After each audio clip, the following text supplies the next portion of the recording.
All right, welcome to Sully's Abode Locals. Today it is me, James, again.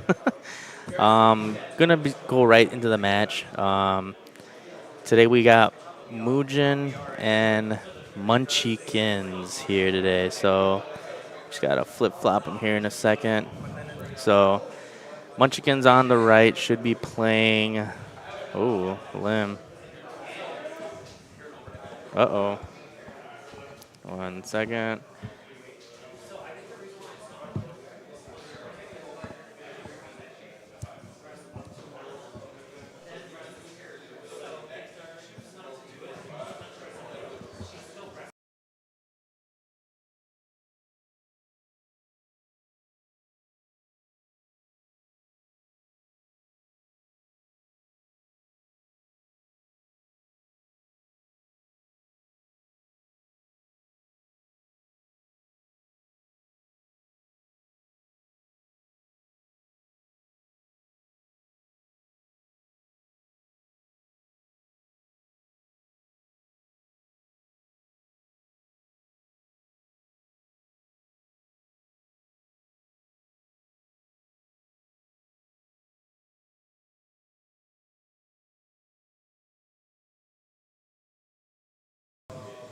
All right, now we're fixing the camera here. It's a little crooked.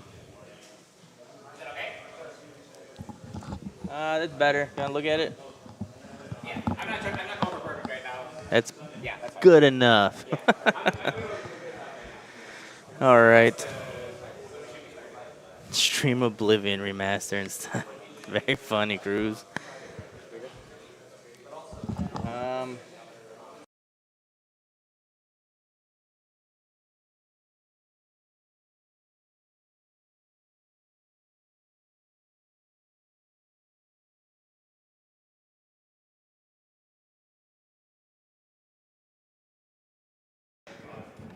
all right.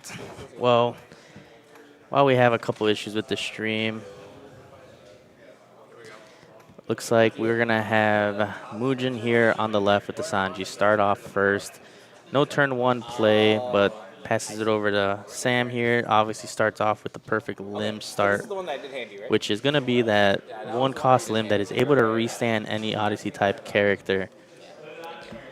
So very good for Sam to have that. So he's gonna be able to restand any Odyssey type character, which will prevent Muujin here from swinging into board. But Sanji here, what he's going to want to do is essentially rush down Lim as fast as possible. So utilizing this, Sanji is able to get this rush off, attaching the 2 Don, and swinging 7, since that Sanji is going to give himself that extra 2 plus 2 Don plus 2k attack stat. Oh, man. So Lim already down to 2 life in a pretty rough spot to be this low very early on in the matchup here. I know Lim typically runs a lot of 1Ks, not decent amount of 2Ks, that being, the Nami that can stun a Don. So looks like he is opting to swing with this Odyssey Lim here just for the sake of an Odyssey type character ability with this resting, since majority of them need to be rested. So he is playing out this NL, which is going to allow him to draw and trash. So he's going to trash one of these limb searches here.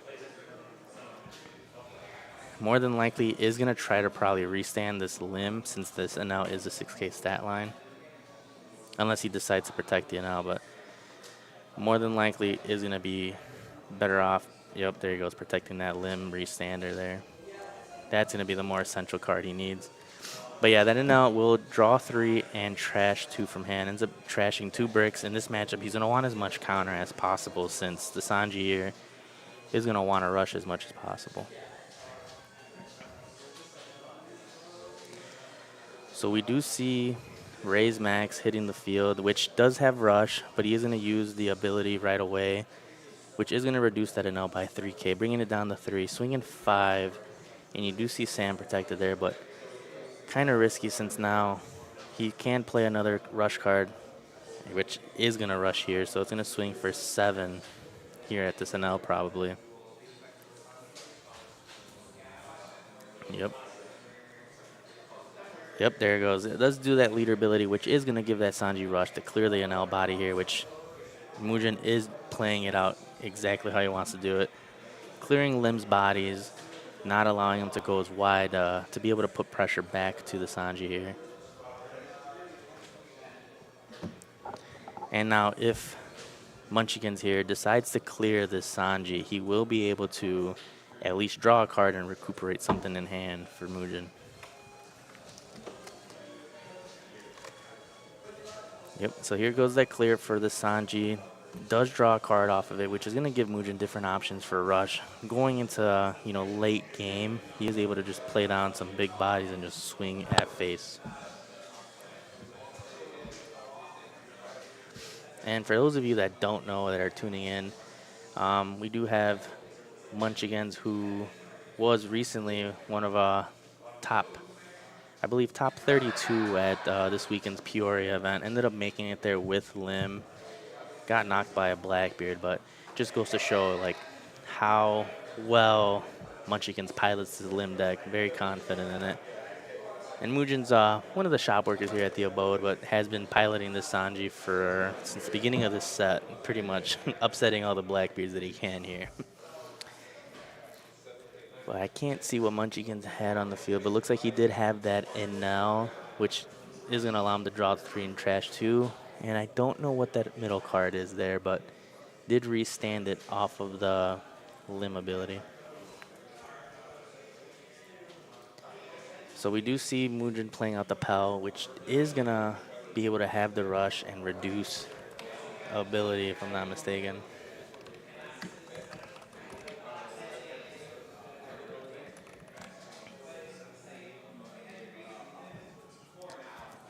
So it is going to be able to KO up to one of your opponent's characters that cost 4,000 or less. So decides to try to pop the Lim, but Lim does have an ability where it can rest an Odyssey type character to prevent the KO for the turn for that one time. I think it's a once per turn. So it is going to rest that other character and stick on the board. If he had another way of removal, he would have been able to do it.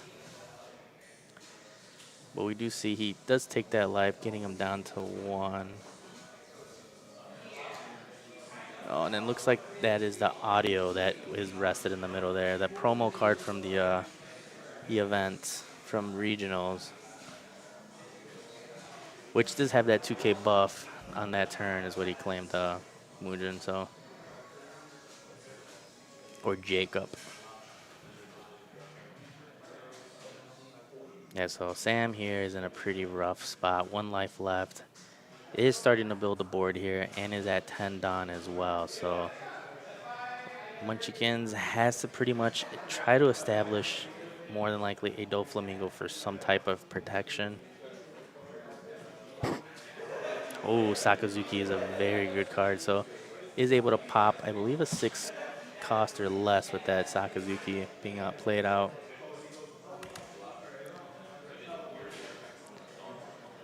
And then Munchkins does swing 6K at the Sanji there and does counter out with a 2K as well. So Mugen trying to stay healthy here, trying not to take as much life as possible, trying to dwindle his hand.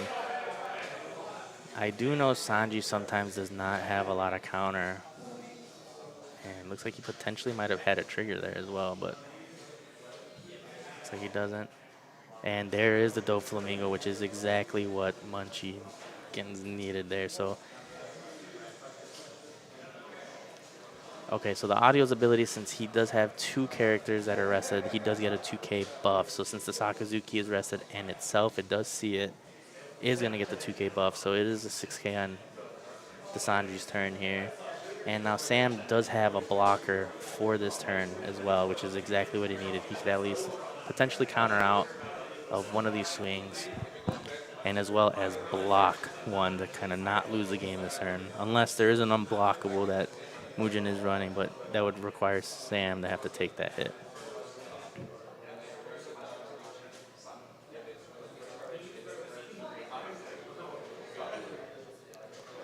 So Mugen here does have a decent hand size again, but Munchkins was able to go real wide at this point late in the game, so he does have enough pressure to start swinging on and potentially go lethal next turn. Since the Dofi does restand itself at the end, he is going to be able to pressure and swing with it as well as restand it as well. So he shouldn't be afraid to swing with it at all.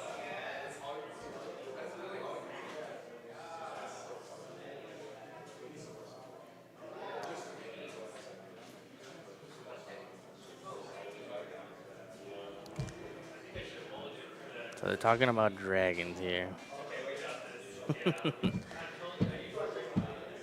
Dragon would go pretty nuts here, but potentially need something that could be unblockable if able. So he is tapping 5 Don. Could potentially have the unblockable Luffy. Oh, even better. It's got the Sleepy Luffy, Dream Luffy. So this is going to have a when attacking already rush. So when it attacks, it is going to be able to attach Arrested Don to itself or leader here. But does Mugen go for board here? Sam looks like has 5 in hand right now. Oh, looks like he's got Mole Pistol. So ends up using it on the Dofi, which is a very good choice there.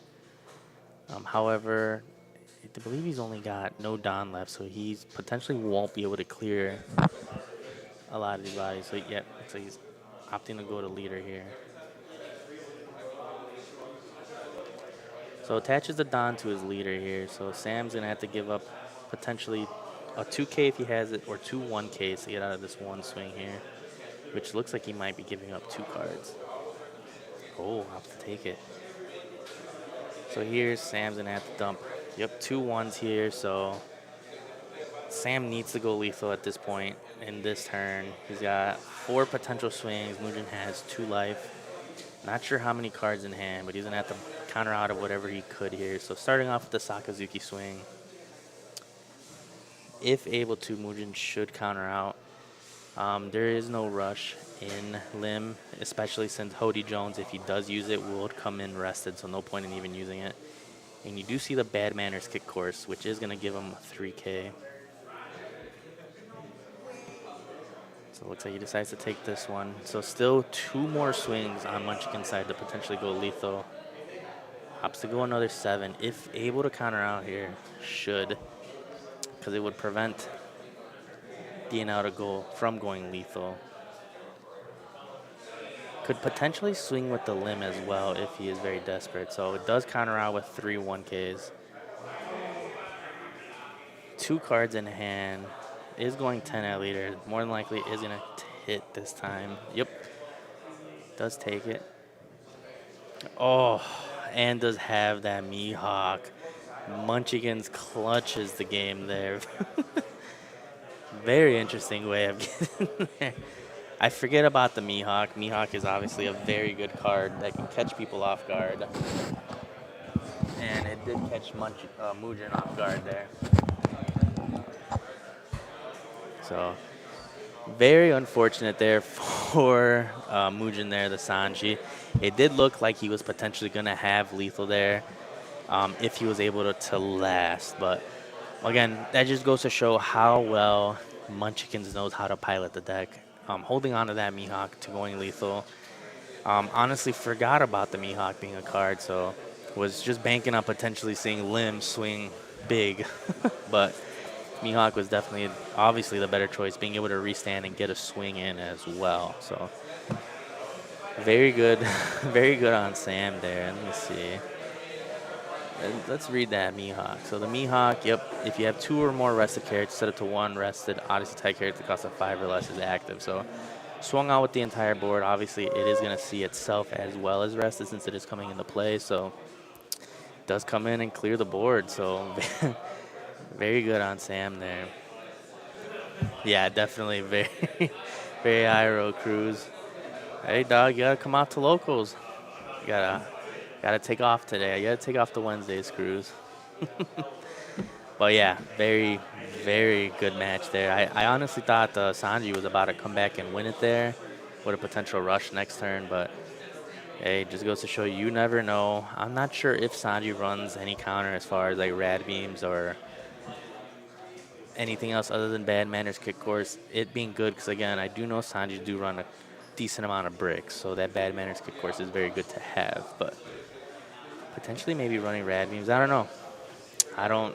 I don't use it. I don't use the deck enough to actually know what to use to pilot it. So, but let's see how many people we got at locals today. 14.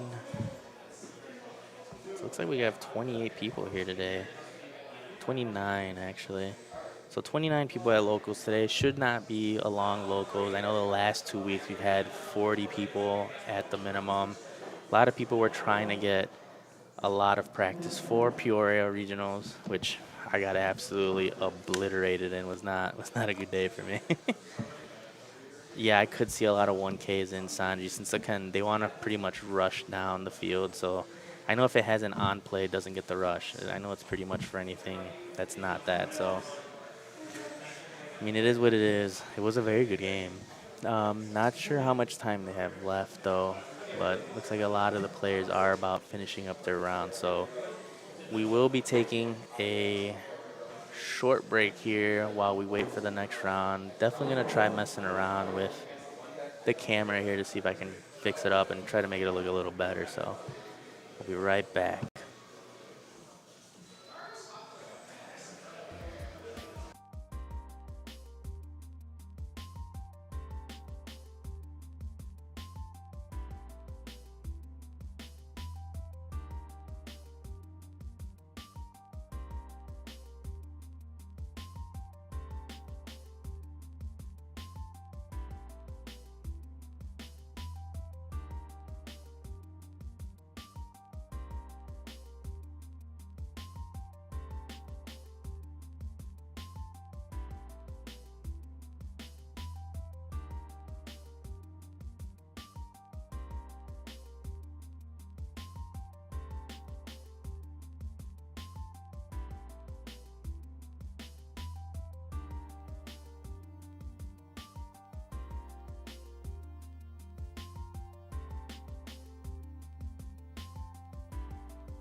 All right. And we are back. I know that was a decently long break. There was our Judge Jordan was extending the the rounds there. We are going on to round 2, and this time we have Dave Ramirez here on the left, and we have Kane Hartz on the right. So, as you can see, a 6-life leader. We already know what he should be playing, and that is Whitebeard. So, gonna be an interesting matchup here. Reiju versus Whitebeard. So, haven't really seen Whitebeard too much since essentially, I think like 3 sets at this point. And then Reiju, I've been seeing Reiju come around a lot more.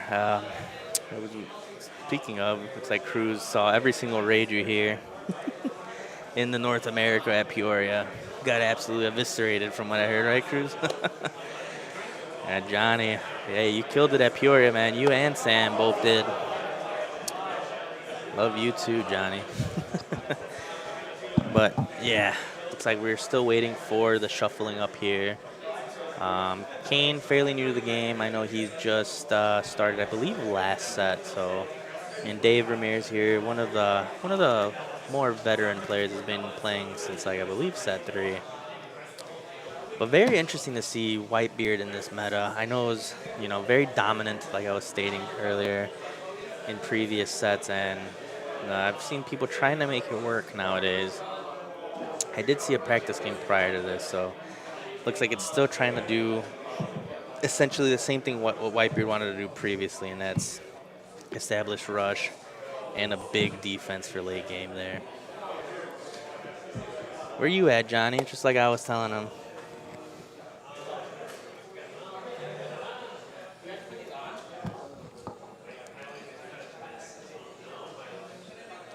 So there they go.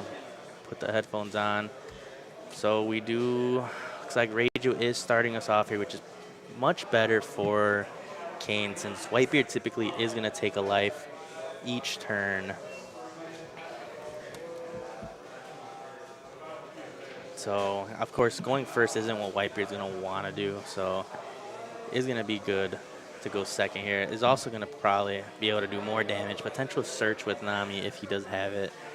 And we do see Dave here searching with that Sanji, potentially looking for stage if he doesn't have it. That's typically the turn 1 play here for Reiju. But ends up finding a 4-drop Reiju, so maybe whiffed on stage search, which can be very bad for Reiju. I know that stage is very important in the deck.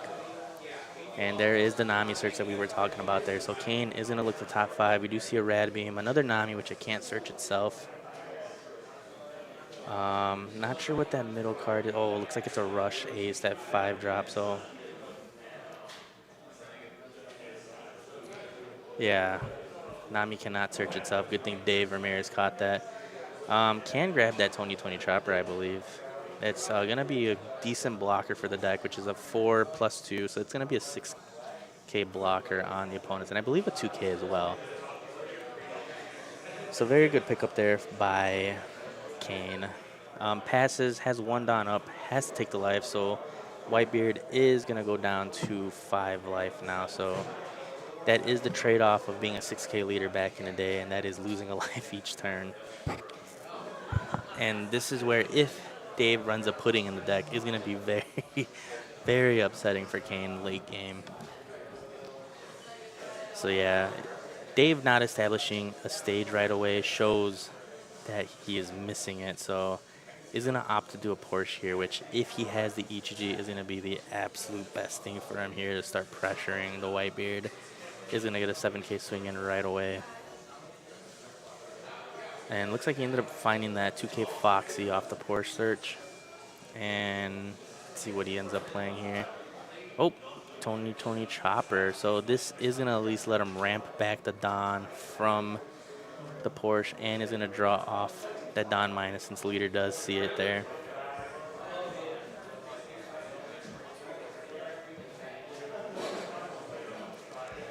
Passes the turnover. 4 Dawn for Kane here. Is going to be able to swing 6 and establish that Tony Chopper blocker.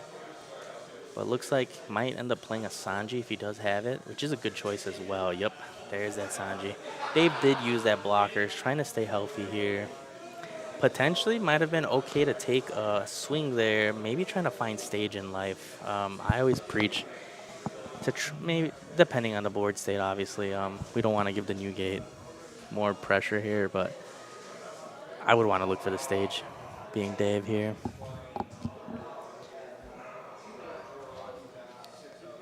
Is that 5 Don? Could potentially poke with leader here. But obviously, Newgate is probably going to take a majority of these swings as well.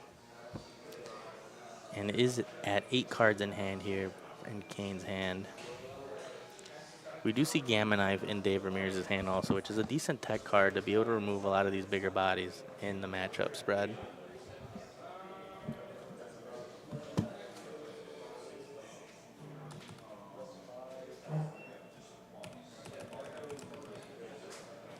Oh, so there goes the stage that we've been saying that they should have been needing to see.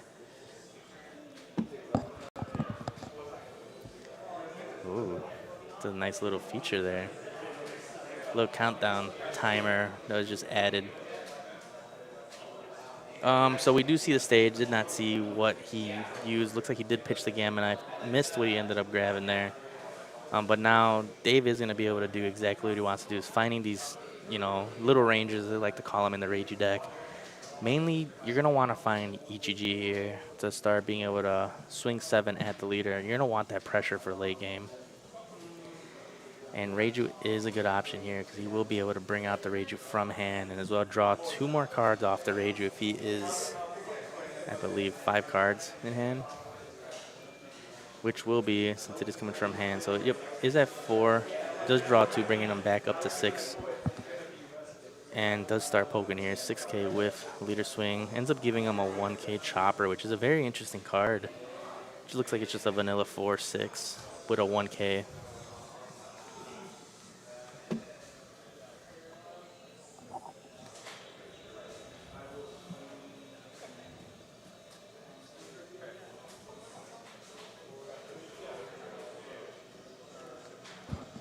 So he does play out the Dream Luffy, which will swing.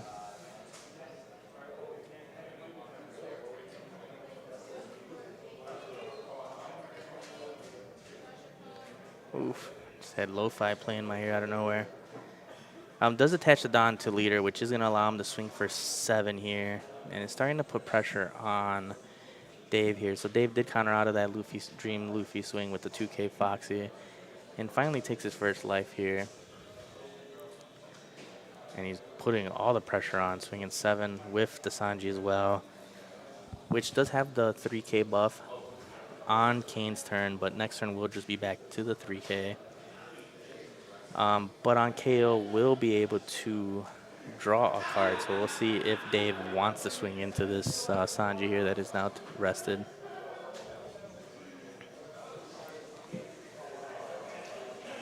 So here we go, stage cycle, cycling out the other stage, which is a good thing in Reiju, is able to get rid of these bricks and find other pieces that they can utilize.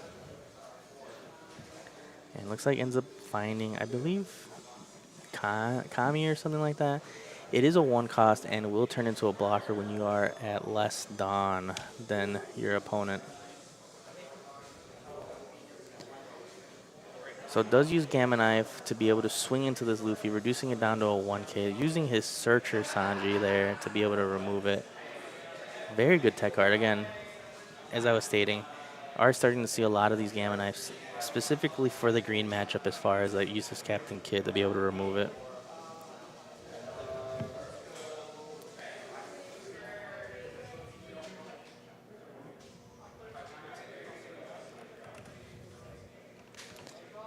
Let's see if we can find that card.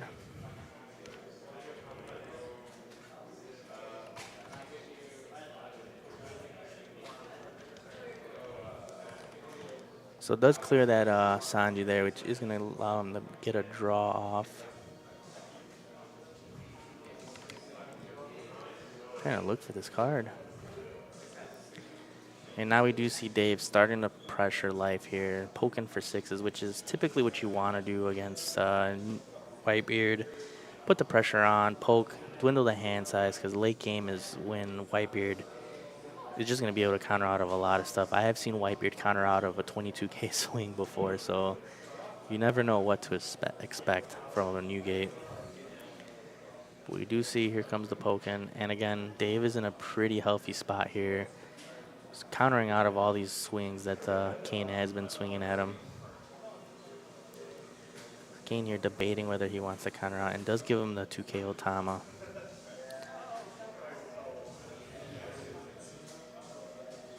So he will be at 8 Dawn next turn.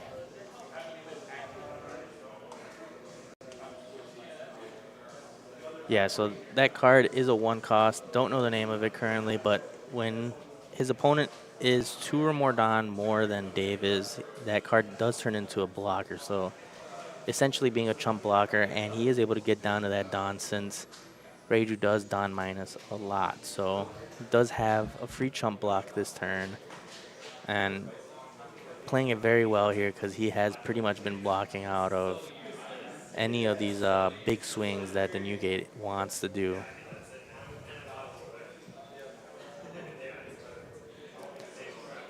I know I typically didn't run that when I used to play Reiju, so nice to see a lot of different things. And we do see this rush ace, so is reducing.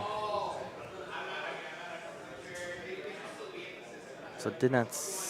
Oh, chose to reduce 2 different things. He's thinking about other games. Other games, typically, where you reduce something down past 0, it will knock it. Typically in like Dragon Ball, so might have been a slight misplay. So looks like he is swinging 7 at his leader here. Not sure if that's going to come back or hurt him. Potentially going for board there would have been better. So does swing 7 at life. Dave just take it. Uses his Nami to clear the Sanji. And plays out a chump block chopper, which is good, but we do know that Reiju does play Niji, and if he has the big one, will be able to essentially knock out the chump block there that was played. Okay, so the 1 drop is called Cosette. Yeah, so you have to have a Germa 6/6 leader, and you have to have a 2 or less Dawn in your opponent, and it does become a blocker. Yeah, I really haven't seen it much other than Dave here.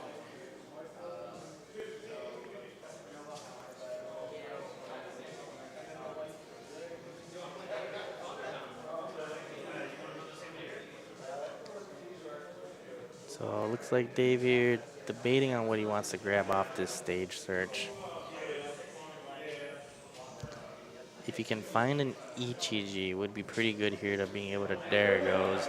As I say, that's what he's going to want to find to be able to start trying to remove this rush ace that was just played on Kane's turn. He's going to want to alleviate the pressure that is being sent his way. Yep, so here comes the Ichiji. Dawn minuses, brings out the 1 from trash, is going to more than likely reduce the ace here, and that will put the rest of Dave's board in range to swing at this ace. So now the ace is a 5K, so does swing 7 at the 5 first. Not sure if it's even worth saving here since Dave is going to have 4 more swings into the ace.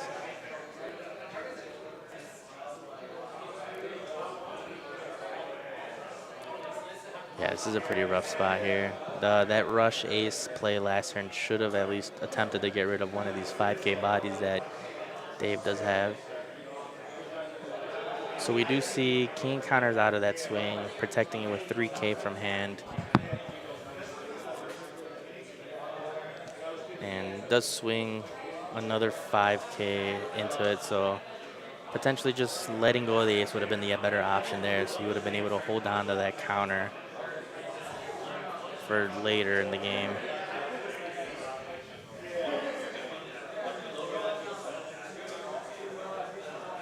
And Dave could potentially still put pressure, maybe clearing the Nami so he doesn't be able to sweep. So opting to go for a complete board clear here, and still has 2 Dawn to be able to poke 6 and 6 with leader and that other Reiju, unless he has another body that he wants to play, but potentially better off just holding onto the cards and just continuing to poke at the new gate here. He's got him exactly where he wants him. No board, just one little trump block chopper.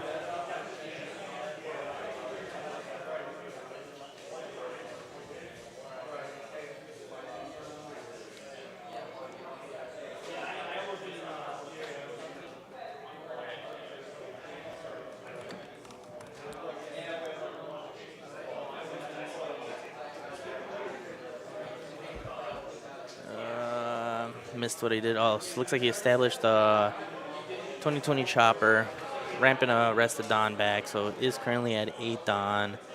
Kane finally at 10 Don here.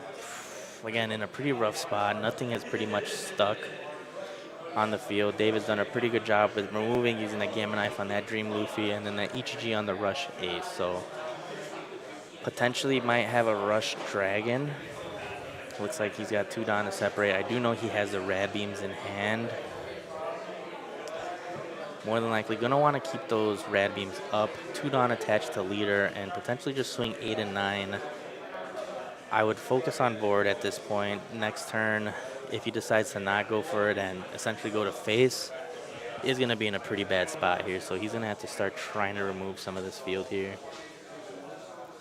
Yep, so I was opting to do 2K on the leader, the 2 Don, so maybe clearing that Porsche. So he's going to opt to go at face, so does give the Porsche. Even then, he does have the 2 blockers, so wouldn't be able to clear the board at all, so does give up both blockers there. And then Kane has to take a life, going back down to 1 life here. Again, has 2 Don. We do know, I believe he has 2 Rad Beams. I think he has 1 for sure, unless that wasn't just the first search.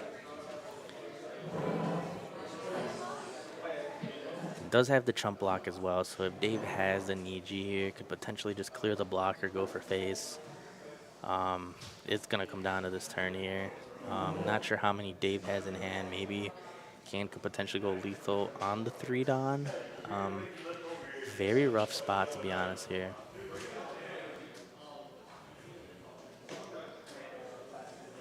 Looks like Dave's trying to do the math here. Oh, he's got a decent amount. Looks like he's got 5 cards in hand.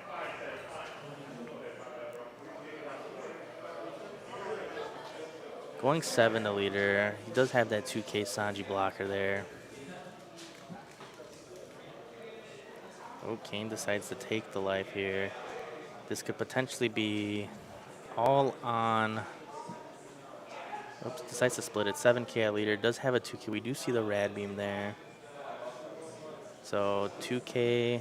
Yep, does give him the 2K there. Is going to be able to get out of that swing. We do see unblockable Sanji in hand, which is another 2K. Looks like Kane is essentially going to need to draw another rush card here to go for lethal. Maybe another dragon to put him in a decent spot here. At best, Dave could probably do another 2K and 2K unless he decides to play out a blocker here. Or a 7K, 7K, unless, again, he decides to play out a blocker. So does not have lethal in range. He could attach all the Don and potentially swing 9K. But yeah, swinging 7 is probably the better option here. And there goes that unblockable Sanji. And we do know, again, he does have this chump block chopper as well.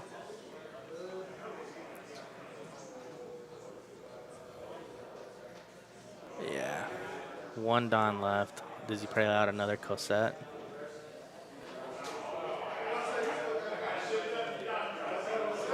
So it looks like he's trying to filter out his hands. Whiffs on the search, which is very unfortunate, so does not find a counter. Not sure if that Cosette is a blocker since it does need to be at 2 Don. So that is something that Kane needs to realize, whether it is a blocker or not. That is going to be the deciding factor.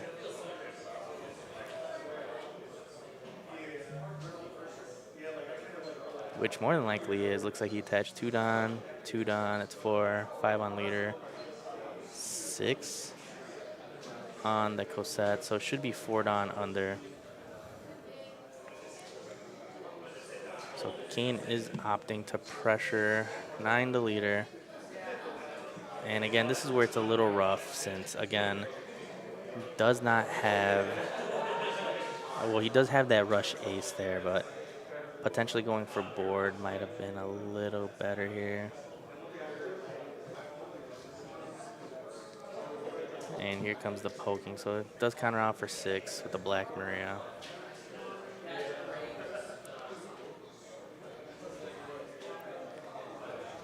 And not sure if Kane is going to be able to get out of it next turn. Does have this rush ace, does have 2 rad beams, maybe swinging for 7. Oh, might be opting to play out another blocker with that Sanji as well, which would be in a pretty decent spot. Does have the 1 rad beam, will be able to block 2 at least.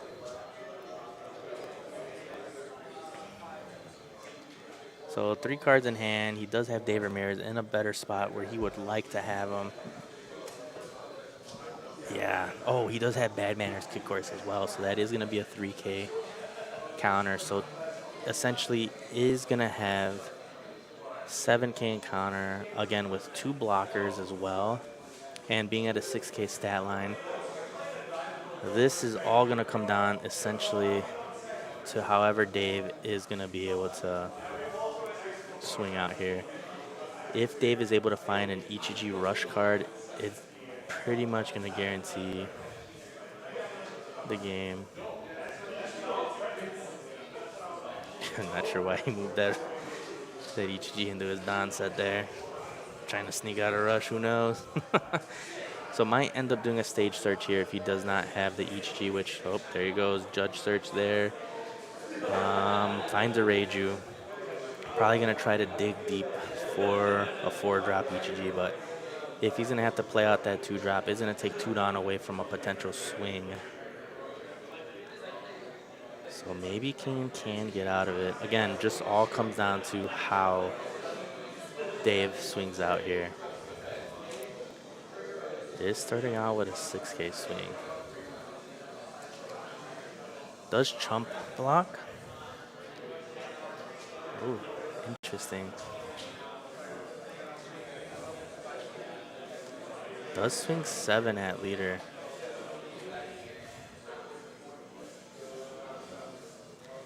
Potentially here, the Bad Manners Kick Course is going to be the better option here. Gets him at exactly at 8K, and we'll still have the rad beam to get him to a 10K, get him out of a 10K swing. So again, this is all going to come down to if Dave can counter out of or find another rush Ichiji here. Opts the block. I think maybe the Bad Manners Kick Course with pitching that other Sanji was the better option there. So we'll save at least, 1 more rush card.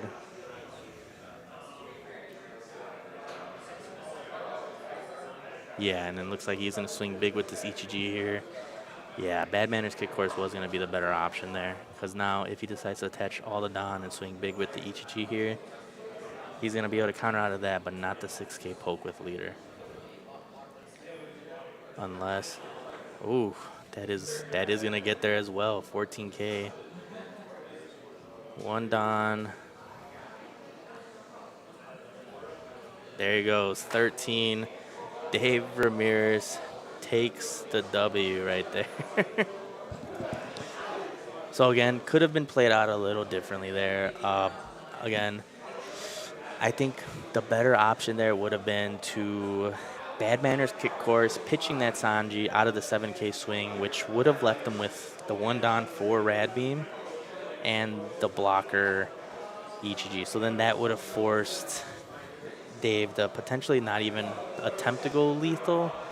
Obviously would have had the blocker for a big swing with the Ichiji, and if he even decided to swing 3 Don on that Ichiji, which he swung 7, so that would have been, so he did attach 7, 14. If he swung 3, I think it was, no matter what it was going to be, again, it all came down to how Dave was going to swing. So if Dave would have attached just 3 Don on leader, the rad beam would have got him there. If he would have split it 9-9, that would have been a win for Dave as well. But you never know how your opponent's going to counter out.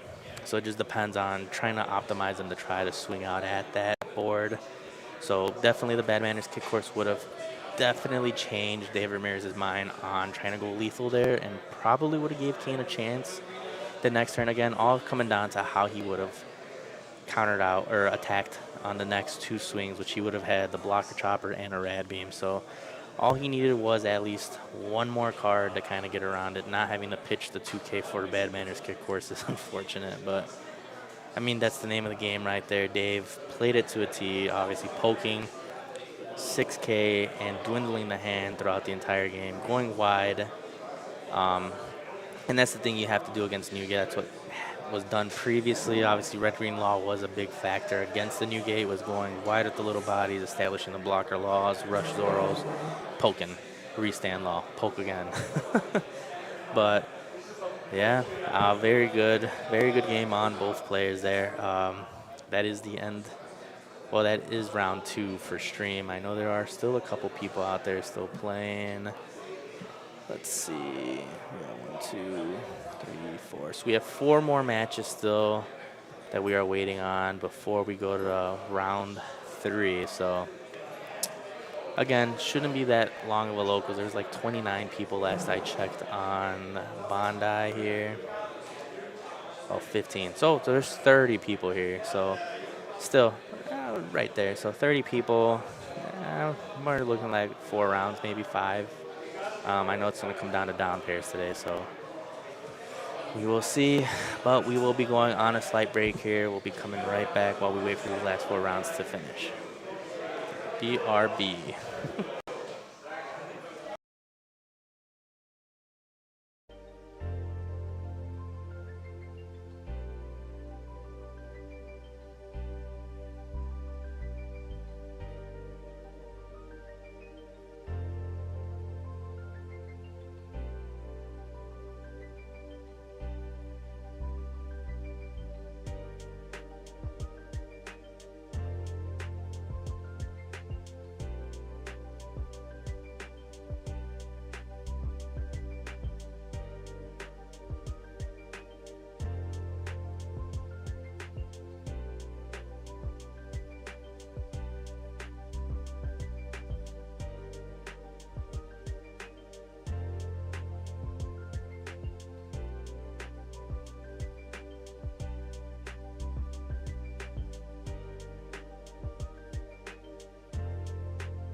All right, and we are back. It was a short break this time, setting up the tables.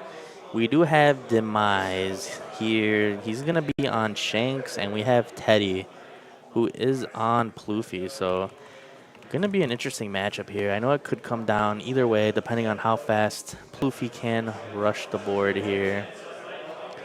So let's go over to the players. Oh, wrong screen.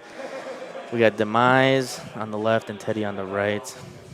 They are die rolling, so Teddy is opting to go first. Did win the die roll there. Obviously, Ploofy wants to go first every single time it is able to. Let's see if we could do this.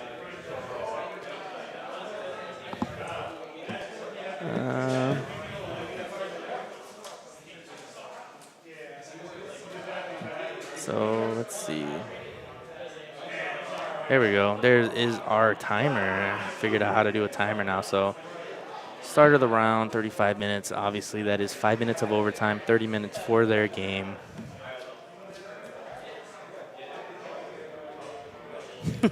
I'll let him know.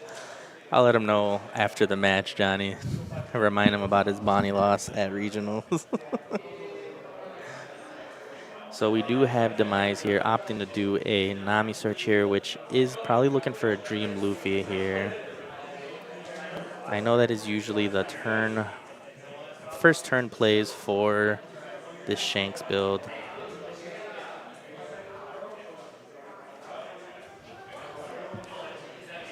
So yep, there is the Dream Luffy, has the Quan Lee skills there. Man did not have he always saw that Dream Luffy every game. So here is that 5K swing with that leader ability. Does use his Shanks leader to get rid of that swing, and does use his leader ability there to ramp, going down to 4 life to find the Zorojoro, or play out a Zorojoro to search here. Is going to opt to grab that 9 Luffy, which obviously we do see a Bon Clay and a Big Mom there, not targets for that Zoro, unfortunately. I would recommend always attempting to ramp before. I have 6 from the Shanks here to leaders. Probably going to establish a Sanji on Demise's side here. Very important to do leader ability first as Ploofy. I play a lot of Blackbeard. I have seen Black Hole triggered out of life and negate leader ability, so they are unable to ramp. So anything is possible. Always make sure you use all your abilities prior. So Teddy does swing another 5 and opts to do the Shanks leader ability there, which is going to at least get him out of one of these swings. And now is ramping here. And here comes the Luffy Taro, Don minus. And probably going to play a Sangoro, maybe? Yep, there is a Sangoro there. So Teddy going wide here, but is at 3 life here after that ramp. So playing a little risky not using that ramp ability right away again. Oh, you got to make a trade with Teddy today. Makes sense, Johnny. So already Demise is in a pretty rough spot here since, again, Teddy's just going to go wide here. So we do see the 6K swing to the Zorojoro. Teddy does counter out, and he is swinging another 6. And a 2K counter. Looks like he's got 5 Don, maybe a Rayleigh, if that is what he... Oh, the Dream Luffy. Yep, so probably going to go another 6 into that Zoro, attaching a Don, swinging for 7 here. Yep, is Teddy going to protect? Teddy protects it again, so he's going to opt to put all the pressure on Demise this upcoming turn. Very unfortunate, man. So the Sanji is now back down to 3, so he's going to leader swing into it. Probably worth giving up here, taking a draw. Protecting the Dream Luffy is probably going to be what you're going to want to do this turn. Yep, so does let that go, is going to draw a card there. And Sangoro is going to swing at leader, and since Teddy is at 8 Don, is going to get a draw off the Sangoro, which is why you want to keep that character on the field. And now here comes the pressure. It's going to start dwindling the hand size of Demise here, so still has his leader ability to reduce a 1K attack as well. Oh, here comes the rush, Luffy. So is going to swing 10 at the Dream Luffy here. He's going to have to let that go, unfortunately. And 8 leader takes it. Again, he still had leader ability, but really probably no chance of really countering out. And we do see a Gum Gum Giant in Teddy's hand as well.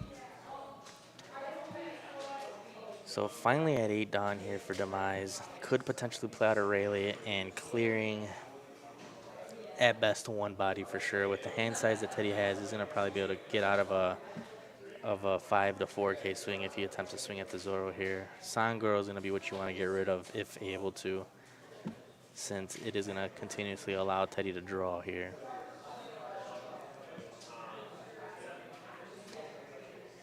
Yeah, Demise in a pretty rough spot. Teddy had the perfect curve with Luffy here, being able to establish 4 to 7 essentially pretty much right away. And into the Sangoro, and then into Rush Luffy back to back. Yep, so there goes that. Rayleigh goes and pops that Sangoro there. So the Zoro is a 4K right now, so is going to try to swing at it. Teddy is probably going to give a 2K here to protect it, unless he does not have a 2K. That'll take 2 1Ks, which is pretty risky.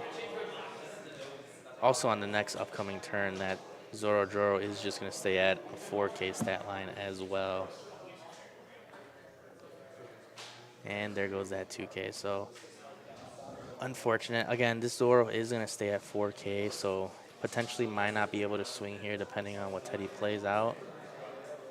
Or at best, Demise does use leader ability and probably gets out of at least 1 swing. Potentially. At this point, Teddy could just swing out with everything, unless he has another 9 drop that he is willing to play here. And obstacle 6, which is the perfect number to swing into Shanks, because it will not allow him to just use his leader ability to be able to get out of a free swing. And 2K's out of that 1 leader swing.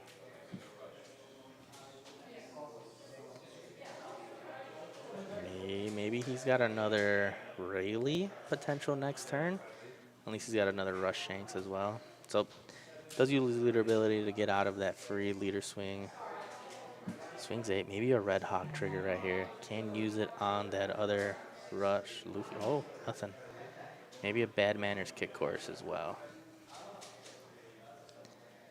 So obstacle 8 here. Luffy Taro into probably Anami. Oh, another Sangor with 1 down up for the Giant. I believe he's got 4 cards in hand. Yeah, this is a rough spot here for Demise. I don't think there's any way out of here. Even if he establishes another Rayleigh to reduce and pop another body on this field, leaving 2 up for a potential Red Hawk, I don't think it's enough to be able to get out of this turn. Definitely got rushed down real bad by Luffy here.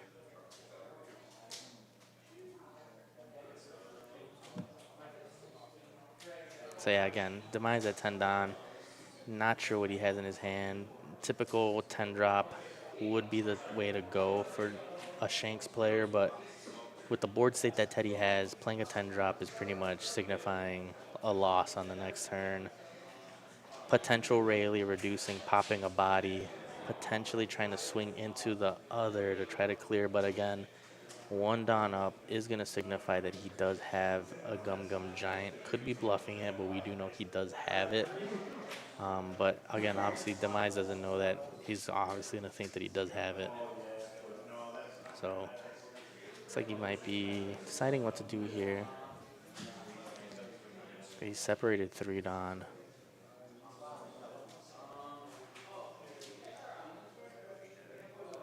So going 8 at the Zoro again. We do know Teddy does have the Giant here. Does he protect it?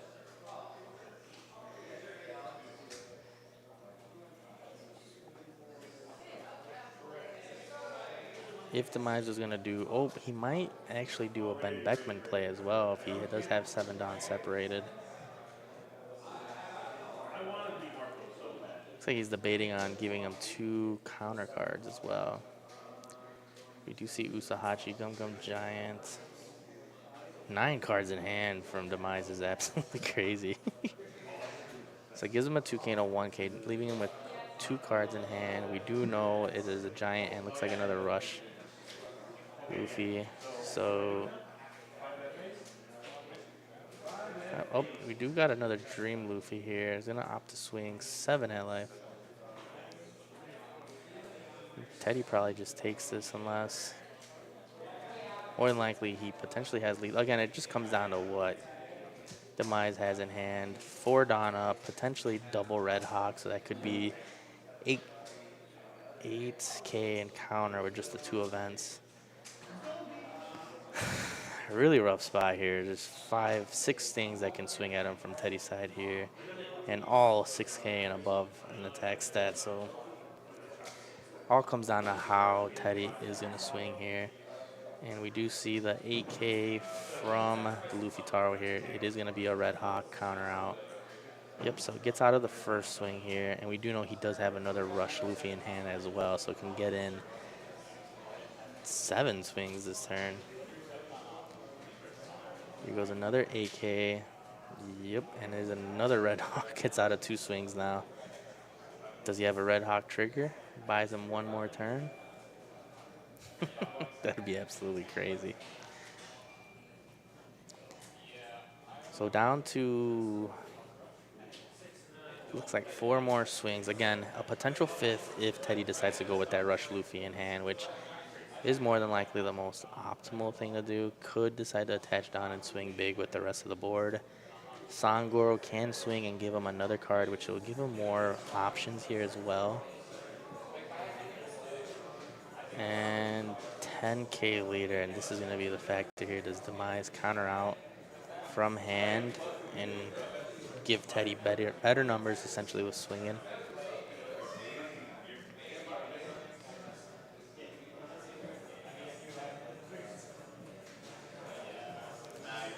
It's like debating here. I'm sure Demise has the counter in hand. Shanks is either all bricks or has all counter. No in between with the deck. Oh, there we go. 0 cost and a 2K. And with leader ability, does get him out of that swing. 3 cards in hand. These are way better numbers here for Teddy to be able to go lethal. Again, we do know he does have that other Rush Luffy as well. So him separating out the Don here is going to let us know that he isn't going to go for that. If Demise has the counter here for this 7K swing, can get out of this, and then Red Hawk trigger out of life for the win. Who knows? Does Divine Departure out of that 7K swing, and again, probably opting to go 9 with leader here. Yep. Takes, 3,000 reduction on the Sangoro here. So it's going to come down to all the counter that Demise has here. Ooh, a Roger and a Shanks. So Teddy does take the win there.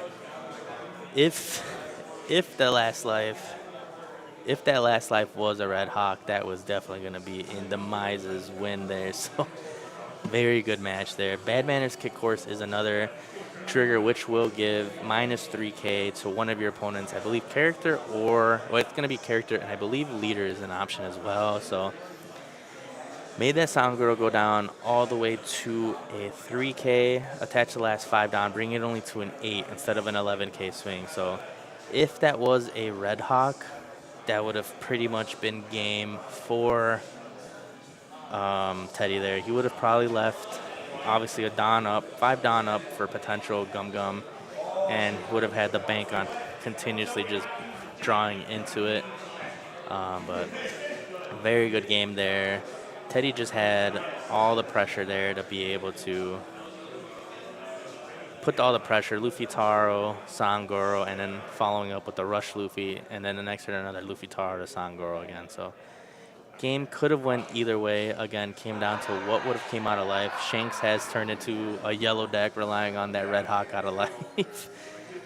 Don't want to give it the disrespect calling it a yellow deck, but that is a deciding factor for Shanks a lot of the time that I've been seeing recently. The Red Hawk trigger pretty much destroying lethal for the opposite of opponent. So haven't ever really seen a red deck rely on it as much as I've been seeing Shanks, which is very interesting. A good tech. I do know Demise has triggered a Red Hawk to reduce something down and then use the Red Hawk from hand to get out of another swing and pop the reduced body. So there are a lot of things you can do depending on if you see it. So very interesting that things that can happen here.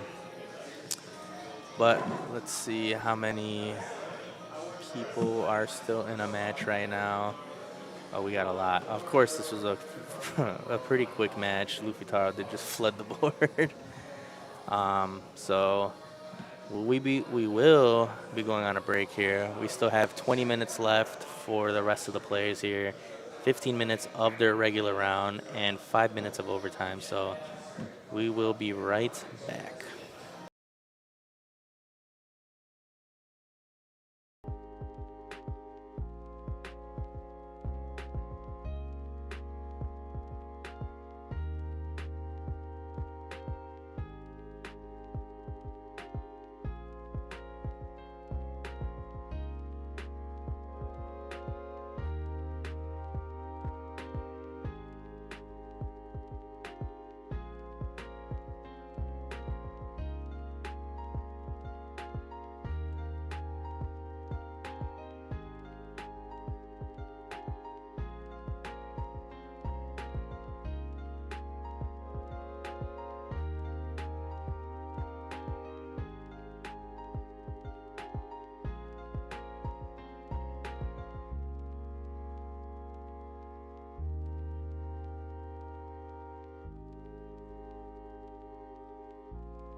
Atera.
All right, and we are back going into round 4, potentially the last round, all coming down to the down pair.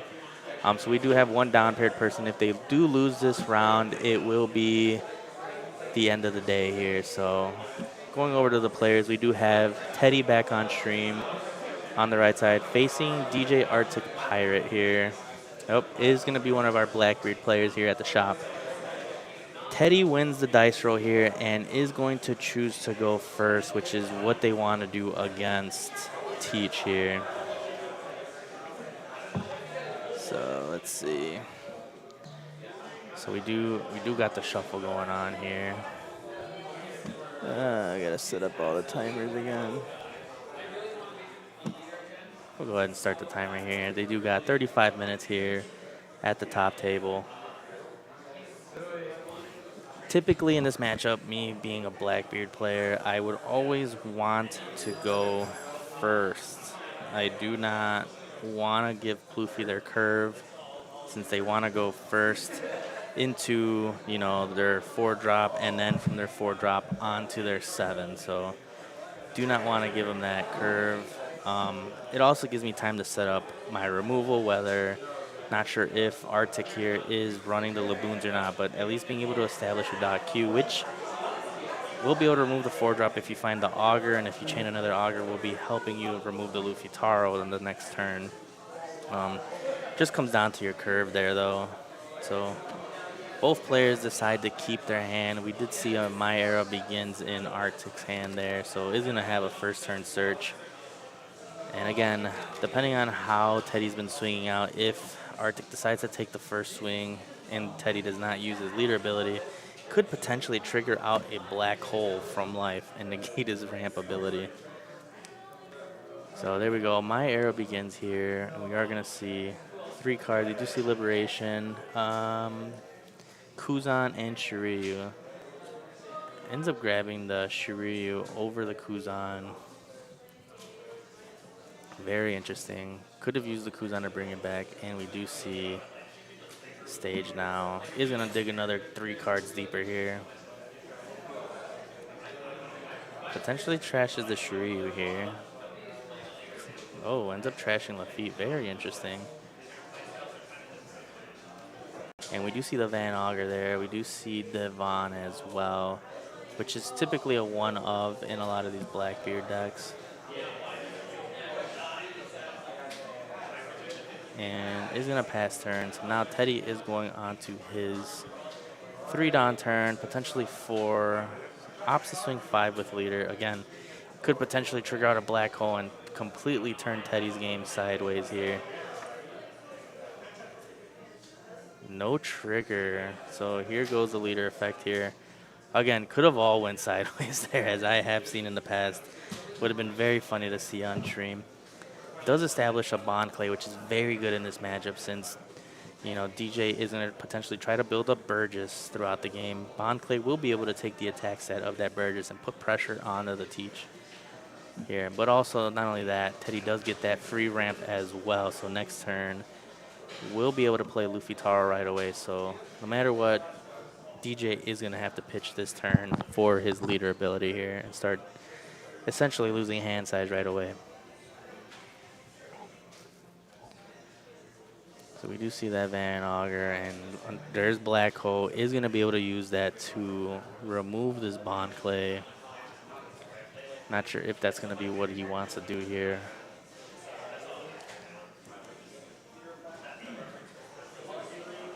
Opts to swing 5 to leader here. Does Teddy counter out? Does have a decent hand size here. Looks like is going to give him a 1K, potentially. Oh, the 2K Usahachi, which is going to not be very useful in this matchup since it is not going to have on plays until maybe late game.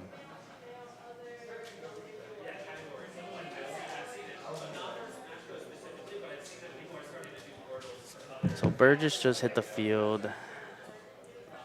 Looks like ends up trashing My Era for leader ability, so no on play. So we'll be able to establish Luffy Taro, but will not be able to flood the board with 2 bodies this turn. And also, again, how we stated earlier, this Bon Clay is going to be able to take the attack stat of the Burgess. So it is swinging 6K to DJ's leader here. Ends up countering 2K. Potentially, maybe would have been worth taking here. And looks like it's a potential trigger. No trigger there. Not sure what it was. Could have been Bon Clay or not a Bon Clay, a black hole. And we do see Teddy establish 2 Hitakori, which is essentially Kid Killer, or Killer. It does have a Dawn minus ability. When it sees it, it is able to KO a 2 cost or less. So Teddy is playing this exactly how you need to play it. It's going wide, establishing 2 5K bodies here, and it's going to be able to start poking at DJ here this next turn, because this Bon Clay more than likely is not sticking another turn here. So best thing to do here is swinging the leader to one of these Bon Clays. Could use that black hole that he did find earlier to remove at least one of these Hitakoris and take away some of this pressure, and then continue to just swing with his leader to Teddy's face here. Oh, he trashes a black hole. Maybe looking for liberation here. If able to, I think holding on to that black hole would have been a better option here if he was unable to find liberation. I personally don't run it anymore in the deck, but in this instance, it would have been good to be able to remove both of these 4 cost bodies and swinging into this Bon Clay and still removing, getting at least a swing in that leader. Oh, he does have, oh no, he's got finger pistol, and I think another black hole. Yeah, he was definitely potentially trying to look for liberation there. If he is running it, not sure if he is. A lot of lists are at a 1 or 2 of, or none as of lately.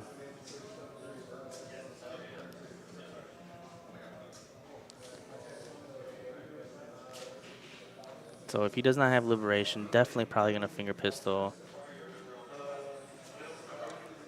Swinging 6 into the Mr. 2 is interesting. I believe just a 5K would have easily got there.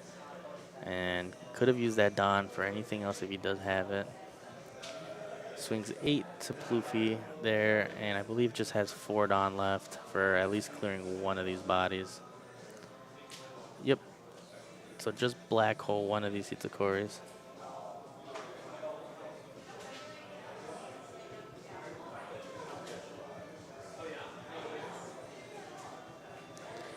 So does trash a Kuzan for lead ability there. So no on plays again for Teddy here. Good on DJ for being able to remove at least 2 bodies this turn. If able to, potentially swinging, or if he found that liberation, getting rid of all 3 would have been the best case scenario. But just unfortunate he was unable to. Ooh, and I have not done DJ's life because he is at 2 right now.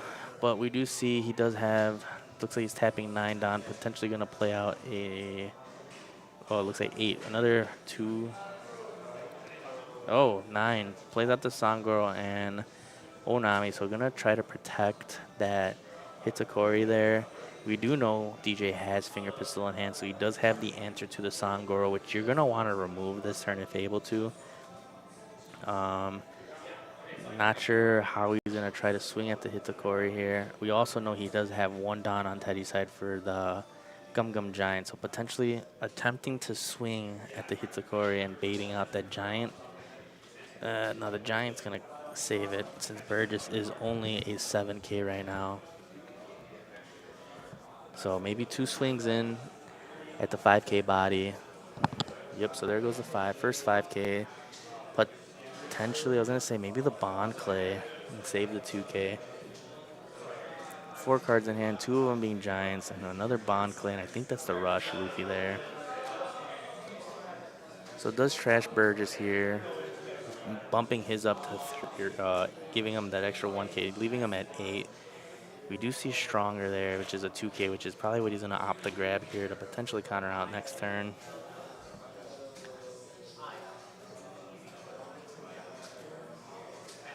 So not sure how many cards he has in his hand, but probably not much. It looks like 5 cards in hand here. Actually a pretty decent hand size for a Blackbeard. But we know the finger pistol is probably going to get to the Sangoro here, so it is going to go down to at least 3 cards because he's more than likely going to pitch for leader ability. Nami, very interesting. I feel like that was interesting. I believe the finger pistol should have been used on the Sangoro there to prevent Teddy from being able to draw next turn. Unless DJ has another form of removal.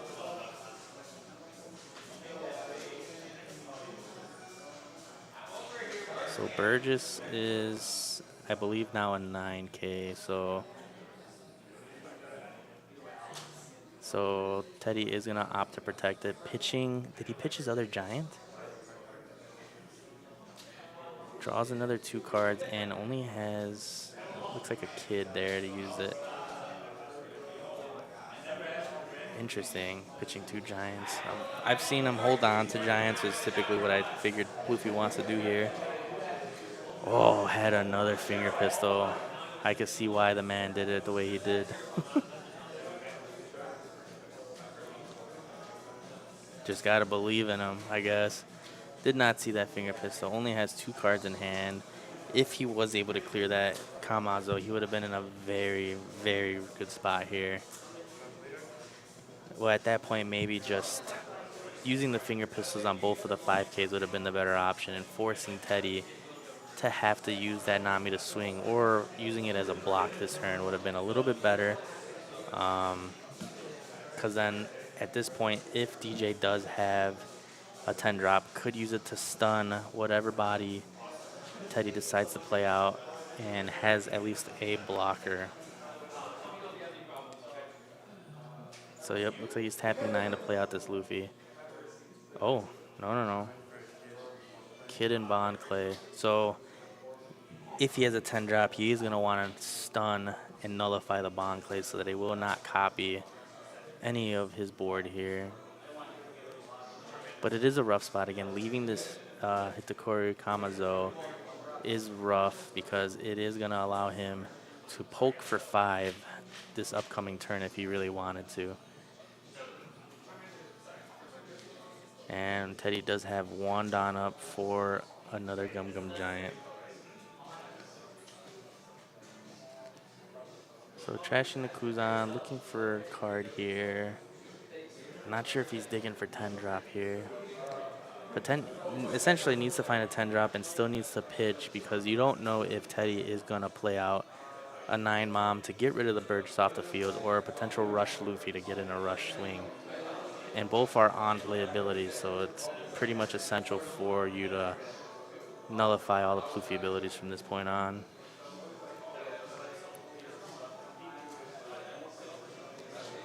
So we do see him nullify for leader ability there. Again, not sure exactly what he's going to attempt to do here.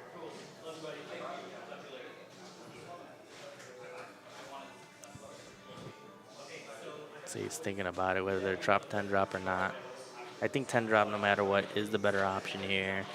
Stunning the Bond Clay. I think Burgess is a 10K, so he is going to be able to swing 10 at the Hitakori. Yep, it's going to be a free block. Ends up resting it, so again, he is going to be able to use the Burgess to swing into either one of these. Teddy is going to probably use the Giant, and he's going to have to draw into a counter card if he decides to use it.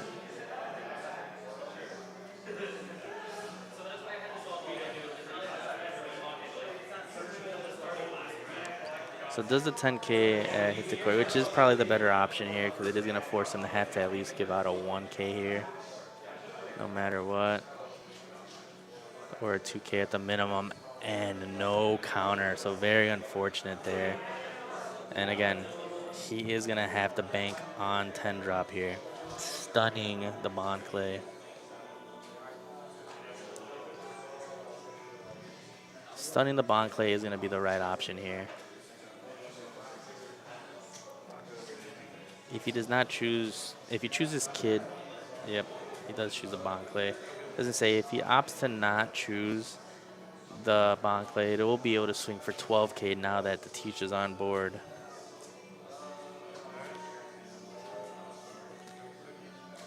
So only one card in hand. We do know Teddy does have the Gamma Knife in hand as well. So is going to be able to reduce that Kid or that Teach all the way down to potentially remove it from the field as well.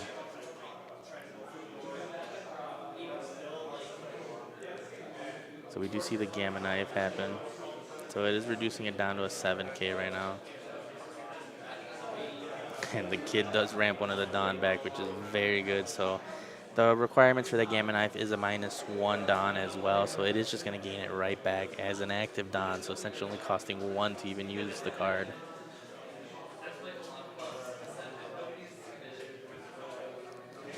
And Teddy essentially needs to go lethal this turn, because if DJ is able to survive this turn, he will be able to win the upcoming turn. Potentially. So does have 9.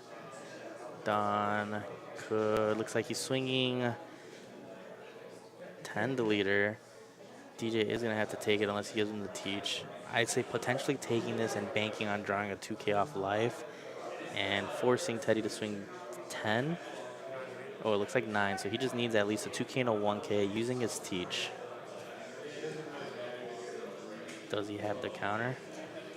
Double 2K, it's exactly what he needed here. So at this point, DJ just needs to be able to swing out correctly here. Had the exact amount of counter to be able to get rid of it out of that swing and save the Teach. Again, does have the numbers to do it. I believe Teddy's hand was just 3 or 4 cards. We did see all 4 Giants in the trash. He pitched each of them to use at least one. So 2 cards in hand. He's got perfect math here.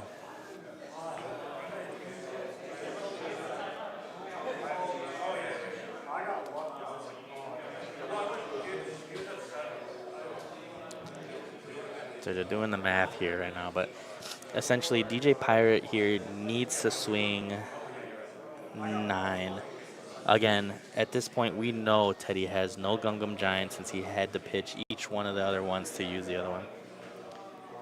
And there we go. DJ just asked how many Giants he has in trash, so signifying he has none left, unless, who knows, maybe Teddy's running a Blast Breath here, but DJ needs to swing essentially 9 here, which is going to be able to get around 2Ks if Teddy has it, and then swing out from there with the Burgess. So 9, that leaves 6 Dawn with the rest of his characters, and Burgess is at 11K and obviously teaches at 12. So again, perfect math. All comes down to how DJ decides to swing out here.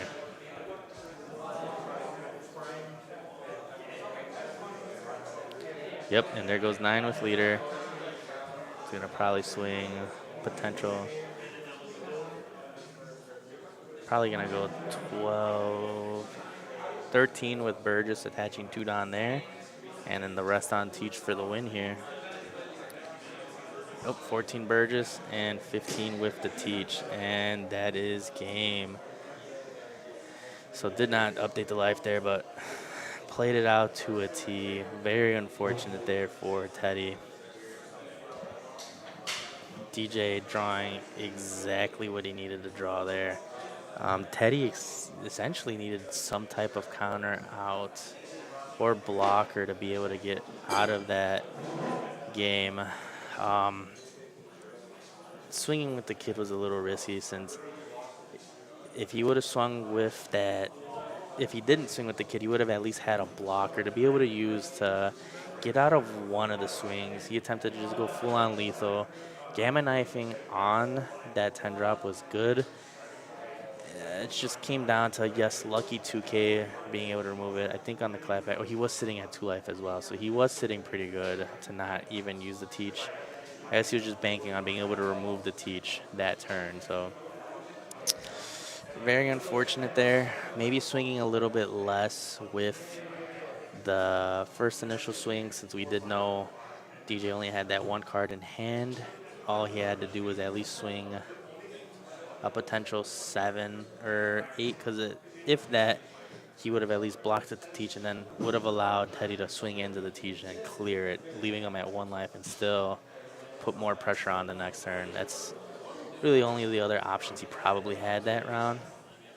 But good on both players. So again, this is potentially the last round. It is all going to come down to whether Dom wins or loses here. And looks like we are going to have another round. Dom did end up winning his down pair match. So we are going to have one more round.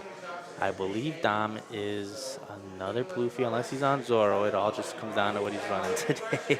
But we are going to see a Blackbeard in the finals. Not sure if you guys have been tuning into the streams. The last 2 weeks have been Blackbeard winnings. I did win myself at one of the locals, so I did earn myself a spot in the winners tournament thing that the Abode has going on. A way to enter is going to be with winning one of these locals, so essentially just topping, you get an invite, and I believe top 10 also get an invite in the league bracket. So obviously pretty late into the league system, but you can at least still potentially get a spot in there winning one of these tournaments. And I believe they are also going to have a losers league, which you do get to pay to enter.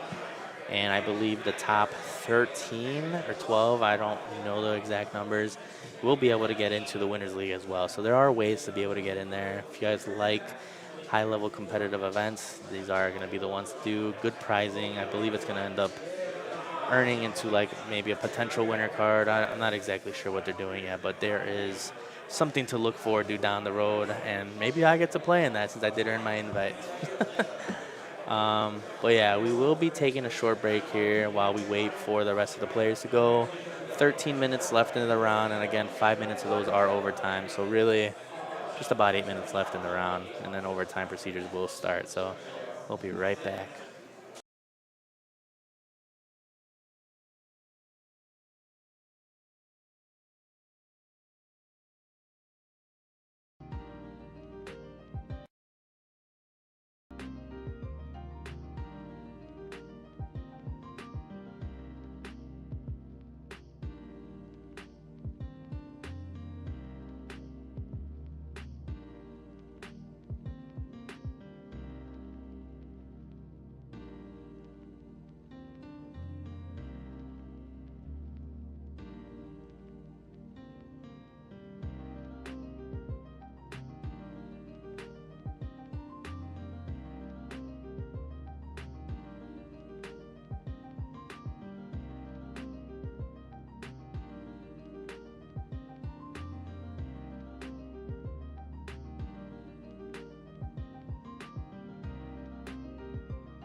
All right, and we are back going into the final round. We do got Dom versus DJ, who was just on the last round. DJ obviously is playing Teach, and I believe Dom is on Ploofy. So we are going to see another Teach versus Ploofy here. So we'll see if this Ploofy can get the W here today. So obviously we do know that the players are going to want, Teach is going to want to take first away from the Ploofy there, and Ploofy is going to want to go first to be able to get that first swing in and play out that 4-drop body right away. Get a search in potentially, or maybe a Bonclay ramp, depending on what Dom gets there. So let's kick it over to the players. Goro, I'm not sure, Simon. I believe they wanted to do like a all-time league win. I can get back to you on that, or they put it in the Discord. Not exactly sure what they were trying to do. I know previously there were talks about win or a tournament for just previous winners and new winners for league, so gonna look into that as well for you guys. So again, we do have Dom on the right, Ploofy. So I actually did not hear who said was gonna go first. I believe DJ was the one that said they're gonna go first. So Ploofy going second this game.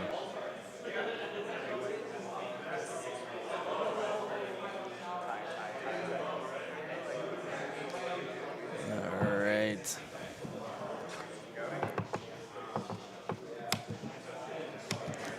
So let's see, these guys are shuffling up here.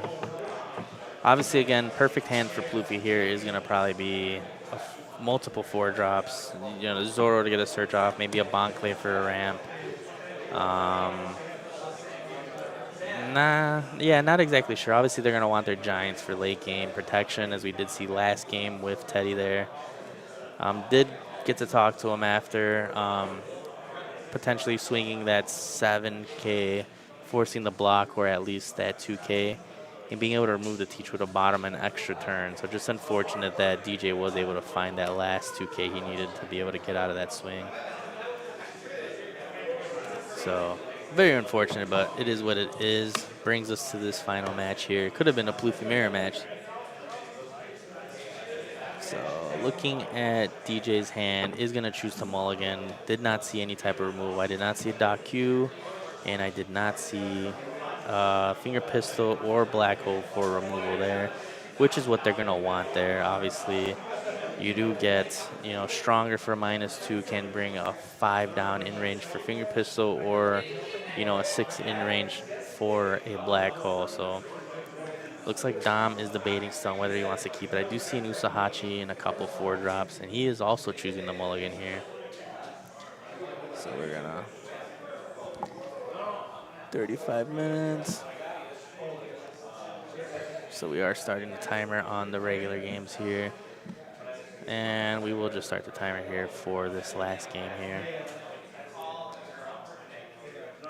So again, like I was previously stating, we did have 2 Teaches previously win locals last week and the week before. So if DJ wins this game here today, it is going to be the 3rd week Marshall D. Teach wins locals here at the Abode.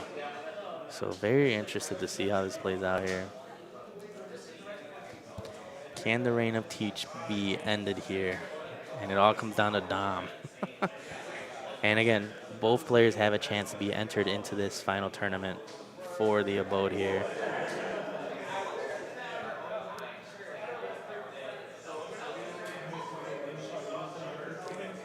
So again, I believe DJ is the one that chose to go first here. Oh no, looks like Dom got it. So Dom did win dice roll here. So Ploofy is getting the curve that it wants to go first. Oh, my era begins is gonna go off here. Lafitte or Kuzan, unfortunate, so we know he is not gonna be able to see one of these finger pistols here. Potentially the Lafitte here for a potential search next turn. or the Kuzan, and he'll be able to grab the Burgess back later in the match. Is going to opt to grab the Lafitte there. So still has one Don left. Maybe he's going to open it up with another stage card. Yep. So stage just hit the field and does trashing the Lafitte there. Ends up grabbing the Shiryu. Not sure if I saw a Black Hole there. Maybe Black Hole would have been a pretty decent option there. We do know Pluffy doesn't really ever play much 3-drops at all. I believe it's mostly 4s, unless they're playing laws. So it does go 5 to leader, no trigger. Very surprised the Pluffies aren't using leader ability before swinging into Teach. So we do see the same exact start from the last round. Bond Clay ramping another Don is at 5 Don currently, 1 active. Next turn will be at that 7 mark. So DJ is chucking another Lafitte here. Does find, I believe that's a double liberation there. And another Lafitte. Deciding what he wants to do here. Temram, thank you for the follow here for the Abode.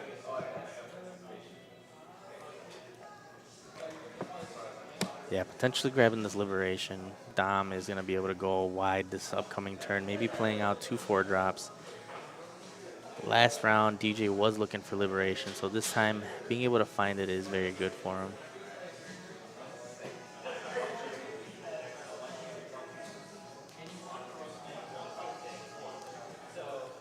So it's pretty much mirroring the exact game as last time. So we do see another Burgess here on turn 2 for the Teach here, and he swings 5. Dom pitching a 1K, which is that Rush Sanji. Ends up pitching Liberation right away. Very interesting. I believe maybe holding on to that Liberation would have been good this turn if Dom does play out double 4-drops like he did exactly like we saw last game. Dom didn't do it, but Teddy did. But if he does play double 4-drop, he could have used the Liberation to get rid of the 2 4-drops that could potentially be played, since it is going to be able to kill the 2, since he is going to be under 2 characters. So 4 in hand here for DJ. Potentially was trying to keep majority counter here, which is very understandable.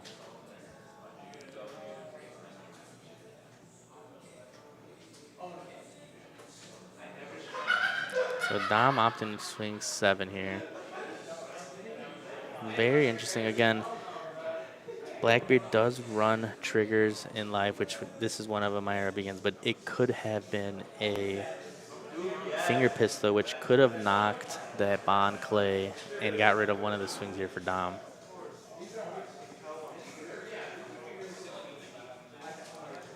So Burgess is currently a 7K right now.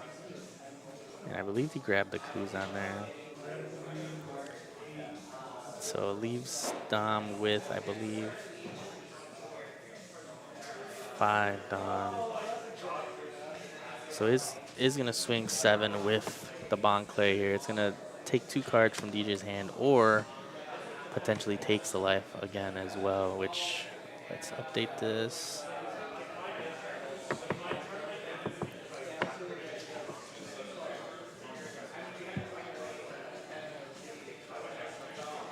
Yeah, DJ debating on what he wants to do here.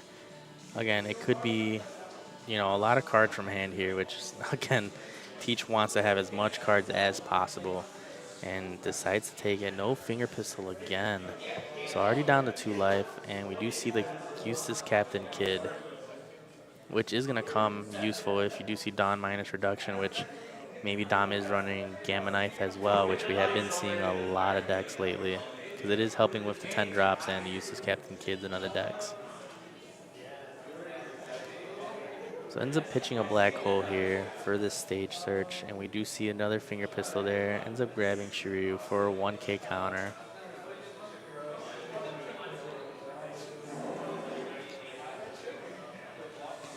Decent hand size for DJ here, but he did just take a decent amount of life.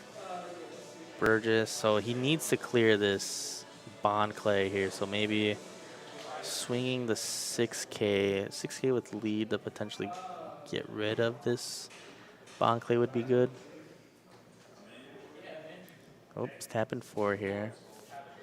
Oh, perfect. So Finger Pistol is going to get rid of the kid, which now is going to allow him to swing 5K into this Bond Clay. Oof. So he did mill 2 10 drops off that Finger Pistol, which we know he's going to want that for late game.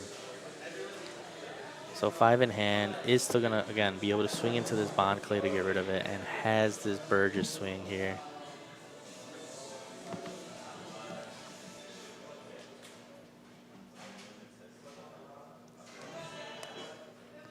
So DJ considering what he wants to do here.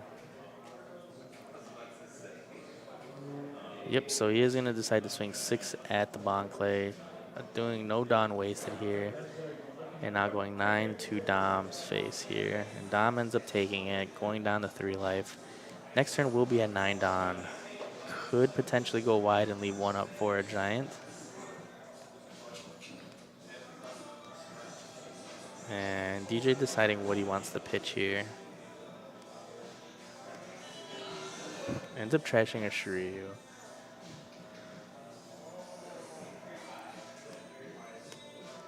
So again, I believe he's currently at like 5 cards in hand. Dom in a pretty rough spot. DJ has been able to keep control of this board for the Ploofy here. Could Gamma Knife and potentially just go in for the kill on the Burgess to be able to take away DJ's pressure here. Yes, he will go down a couple Don, and at best is able to at least establish 1 body.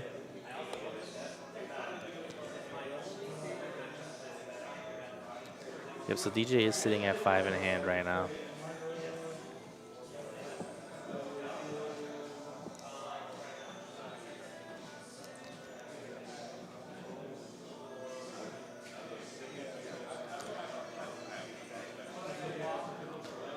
So is deciding to see exactly what he has in the trash, looking for the amount of counter that DJ has pitched this game.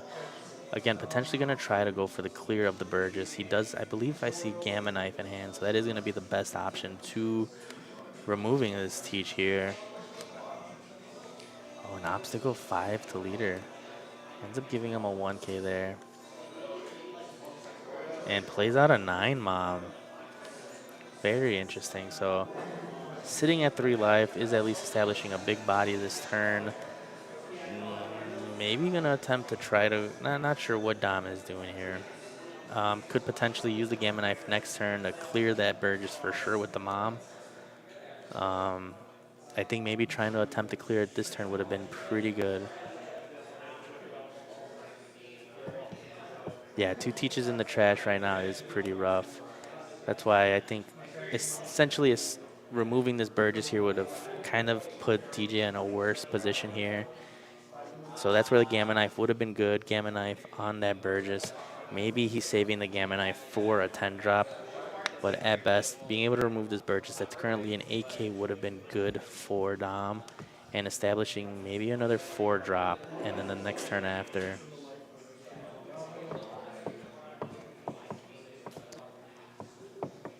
So Burgess is now a 9K. So is going to be able to swing at Dom for free. Even a Giant is going to require an extra card. Potentially trying to fish for the other 2 10 drops somewhere in the deck. Oh, Myra Begins is a good way to start fishing for it. And it's also going to beef up Burgess as well in the process.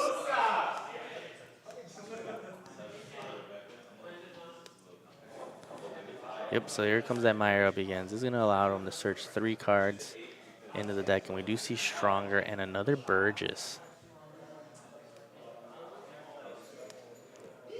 Maybe he's going to opt to play a Burgess here.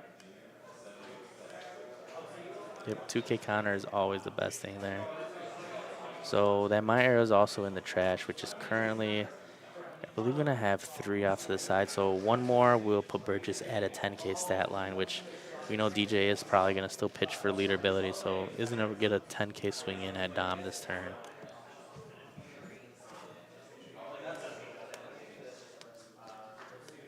like might swing 7. Yep, swinging 7 to the leader. Dom has a decent hand size. Looks like 6 cards in hand.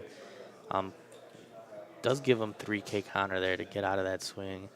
And we do know that is the right thing to do since Burgess is going to be swinging for 10K this turn.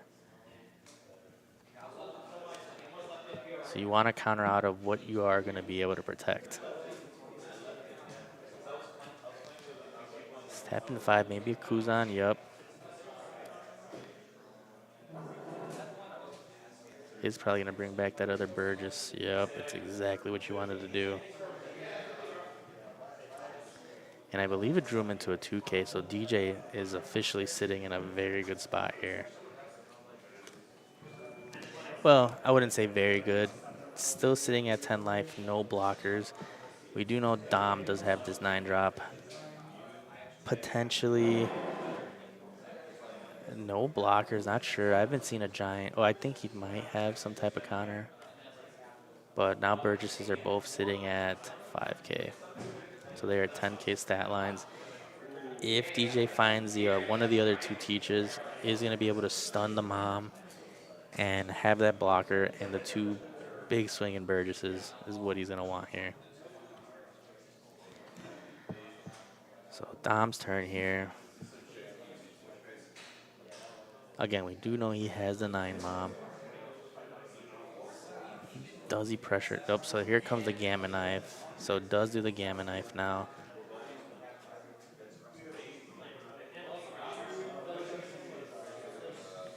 So the Burgess is currently back down to 5K. Since that Gamma Knife did reduce it by 5. Could use the mom to swing into the Burgess. Opts to swing 5K first. We do know he has the stronger in hand. Maybe he's trying to kind of bring the hand size down. Ends up clearing it with the big mom now. Resting 9 here and plays out another 9 mom.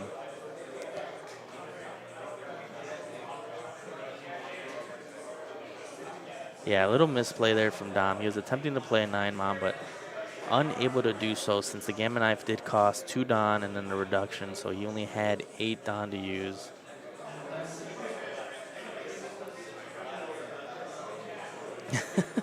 So he has 1 active life, or 1 active Don here. Did play out a Sanji here. So very unfortunate there for Dom. So we do know now Dom has 1 brick in hand. Not sure how many cards in hand. Looks like potentially 4 or 5. Dom did reveal that info to DJ now that he does have a 9 mom, which we know has no counter. Could potentially be used for giant Gum Gum Giant pitch, which could be used in Dom's favor there. So we do see DJ grabbing a Devon here. Not sure if he's found the 10 drop. Is going to leader ability here. Oof, this Burgess is now an 11K. Yep, ended up pitching that Devon there. So if he does have a Kuzan, we'll be able to bring that Devon out and use it as a blocker. So starts with the 5K. Again, if able to block, is going to want to be what you want to do. So DJ opting to swing at life. So does swing 11 into Dom there. Takes it. And 10 drop. Perfect. That is exactly what DJ needed to do. Stunning the big mom here. And now we'll have a blocker for the Sanji. 2 in hand now. 2 life, 10 drop. If that 1 Burgess would have stuck, would have been beautiful for DJ here. But leaving Dom in a rough spot here. Still has the Sanji to be able to swing with it. But this Burgess is essentially protected. Could potentially use... no, that Burgess is thick. I was going to say could slap all the Don and potentially just try to swing over the Burgess, but it's still a really rough spot for Dom. At best, at least 1 swing gets through since he only has 1 blocker up, but not sure if that's exactly what you want to do there. Unless Dom has couple blockers, which we do see a Nami pitched in the trash. He would need essentially 2 more, maybe a kid and another Nami to be able to at least wall up and buy him at least 1 more turn. So we do see 3 Don separated. We know he has a 9 Mom in hand right now.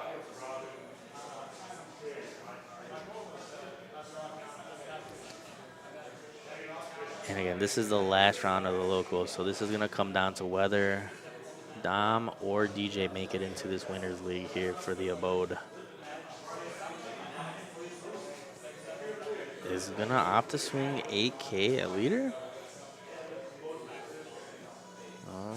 Looks like he's rethinking, reevaluating the situation. Starting off with a 7, and again, of course, he does have this 10 drop here. Oop, decides to take it.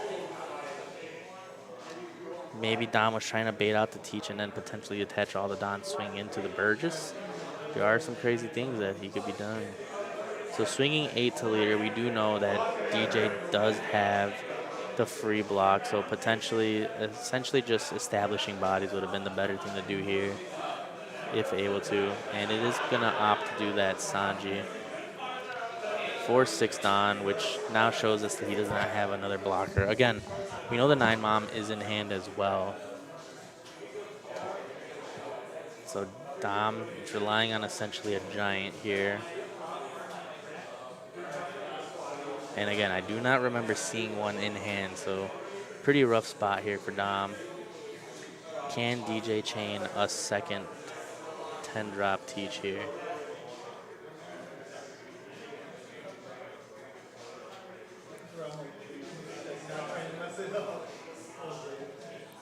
And here goes the digging for it. You see a Myra. I do not see a 10 drop there. Looks like it was a 2K there.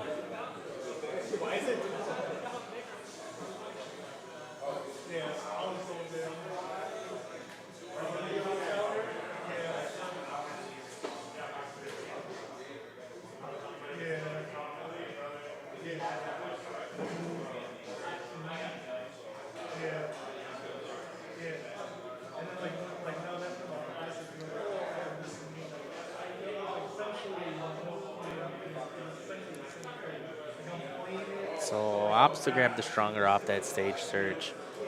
So grab and counter. So that's the only thing with Blackbeard is once we are down really low to hand size, you can pretty much start to make out what their hand is.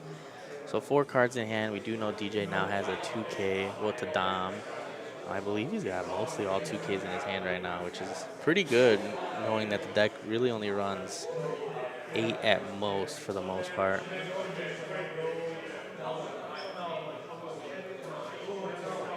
So trashes the stronger again for his leader ability, which could show you that he does have multiple strongers in hand, potentially, or other 2Ks.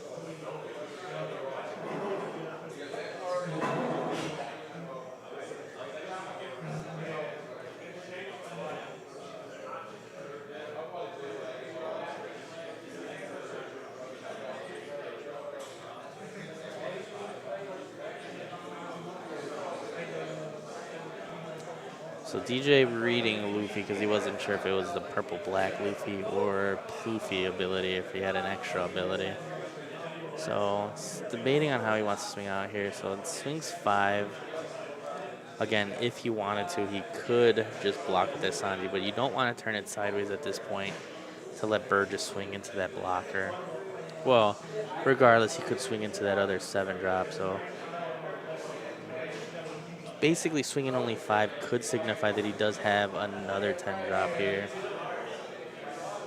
And he's probably waiting to see whether or not Dom uses that blocker or not. 'Cause if he takes this last life and DJ decides to 10 drop, could stun the blocker and swing 12K with that last teach.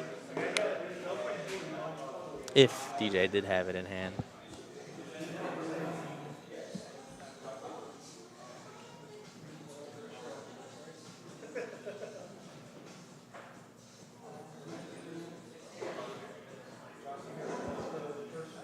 So Dom checking out exactly how much counter DJ has. So he does have 2 strongers in the trash currently. So could potentially have another one in hand, which I believe he does from the looks of it. Decides to take that last life there. Does DJ attempt? Yep, there's that 10 drop. Freezing the Linlin is interesting. Again, not sure how many cards Dom has in hand. I would have based it off that. If I know Dom didn't have much, I can't really see it from here. But potentially just stunning that Sanji and just swinging 12 at Dom. Oh no, he's got a disregard. Yeah, could have gianted, got to 9. 2Ks would have got him out of that. And he would have lost one of the blockers. So DJ playing it safe, which is what you want to do with Teach. And at this point, pretty much game here. At best, he's going to swing. Looks like he's opting to swing 7. We do know DJ does have 2 cards in hand, and I believe both of them are 2K counters. Yep, so he's going to swing 7 here. Essentially one of these, 2 blockers on the field here for DJ. Could get out of it. There is no unblockable here, and I don't think anything is going to be able to rest the 10 drop. Oh, no, I don't know. I don't think so. Yeah, I don't think anything is going to be able to rest that 10 drop on Ploofy's side for Dom here.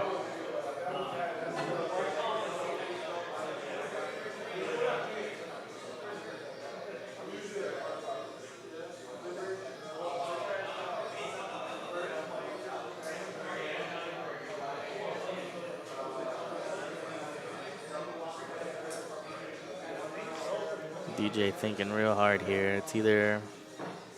He's either going to block here with the 10 drop or use the 2Ks in the hand. No rush for Dom since DJ did pitch for leader ability last turn. So really no need to worry about a rush card coming in from Dom's side of the field here.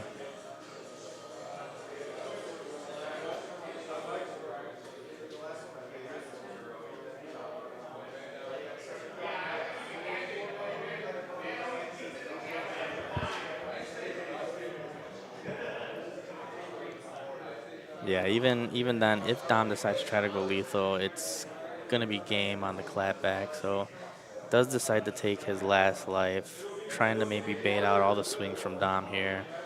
But no matter which way Dom goes here, if he decides to try to swing big with the Sanjis, he's still going to have the bird just to go lethal. Potential just 20, or I believe what the bird, 21K easy. So swing 7 is going to block with that Teach. And another Sanji hits the field here. So decides to double blocker up, leaving 2 Don up as well. So potential double Gum Gum Giant here.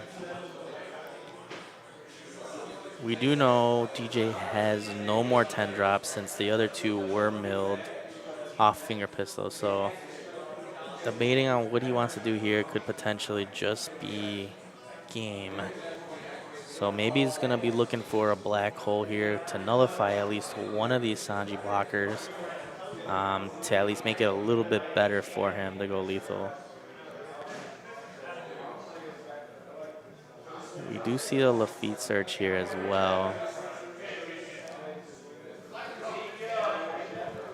Looks like DJ here is trying to see what he has in the trash here. Maybe looking to see how many black holes he has. Maybe gonna try to dig with his Lafitte to look for a black hole. Leo, what is going on? Welcome to the stream. In the final rounds of our locals here today. So again, DJ debating on what he wants to do here. 2 active Don on Dom's side of the field could potentially signify Gum Gum Giants. But again, 2 blockers that are 6K. I believe 4 or 5 cards in Dom's hand as well.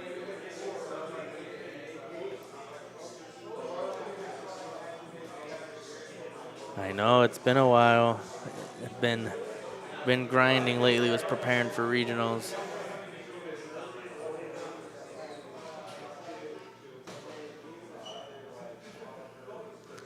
So did pitch for leader ability there.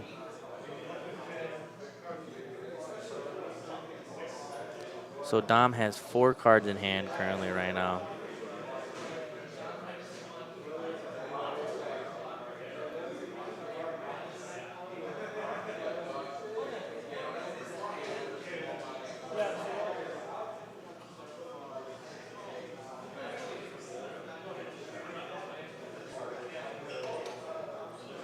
So is going 12K with the Burgess here.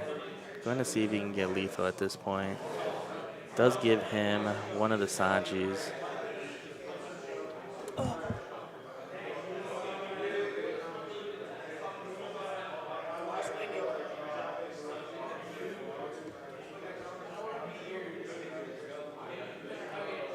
Like Dom's bluffing the 2 giants in hand. DJ really thinking about this.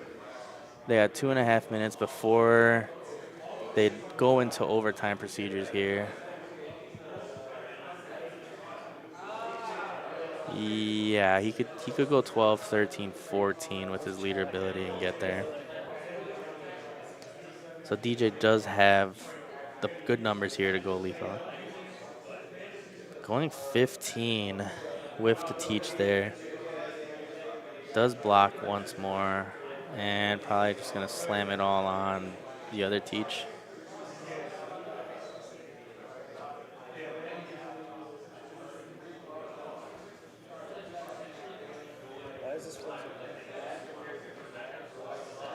And that is game. DJ is the winner of the Abode Locals this week.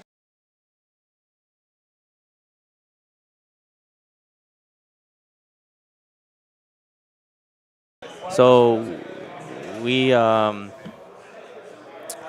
is the end of the locals here today. DJ taking it for the win. We do see Sully here, obviously the Abode local owner. So you guys do get to see the man himself today. Again, as we've been talking, DJ winning the locals is going to allow him to get a spot in the Winners League that will be happening, I believe, at the end of June?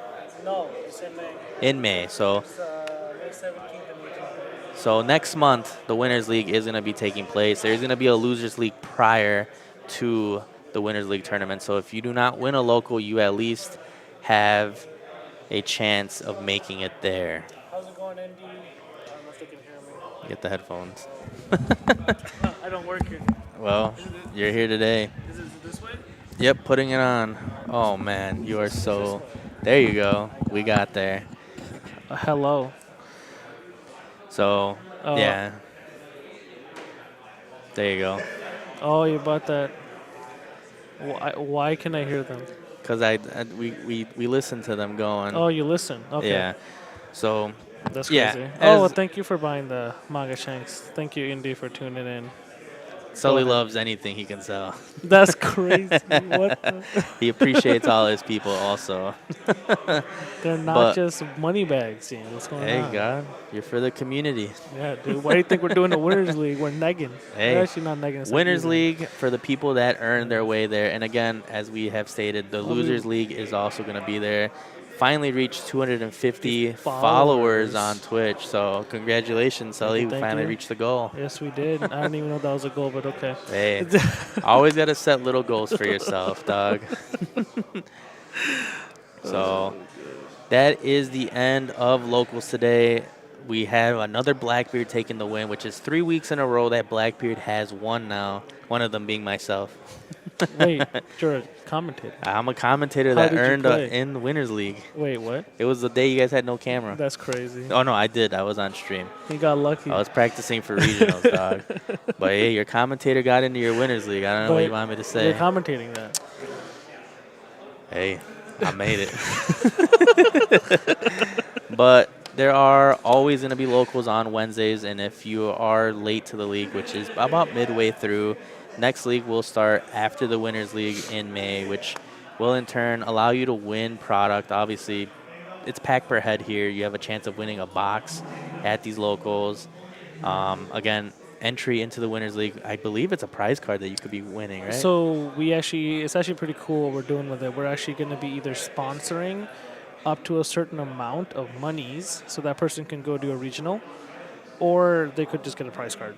So Right. we're trying to basically give them the experience of regional, or they can just get the fruits of the regional, I guess, Right. if that makes sense. And let me say, Sully never sponsors, so I don't. so it could be a great way to experience that or get a prize card for yourself. Again, you could get the prizing during the league. You have a chance of winning in the Winners League and also winning in the Winners League, as well as our not monthly, but bi-monthly 1Ks, case tournaments that the Abode does have. Unsure when the next one will be It's going to be in June. in June. So Actually, yeah, we have to postpone it because of the Winners League and stuff. oh, there you go. So June will be a potential case tournament or a 1K It's gonna during be a- OP11 yeah. format. So Yep.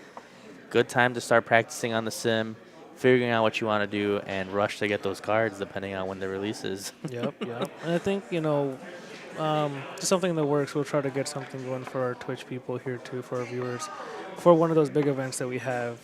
We'll try to be more inclusive of our Twitch guys or Hey, Facebook guys. whatever it is, you tell me and we do.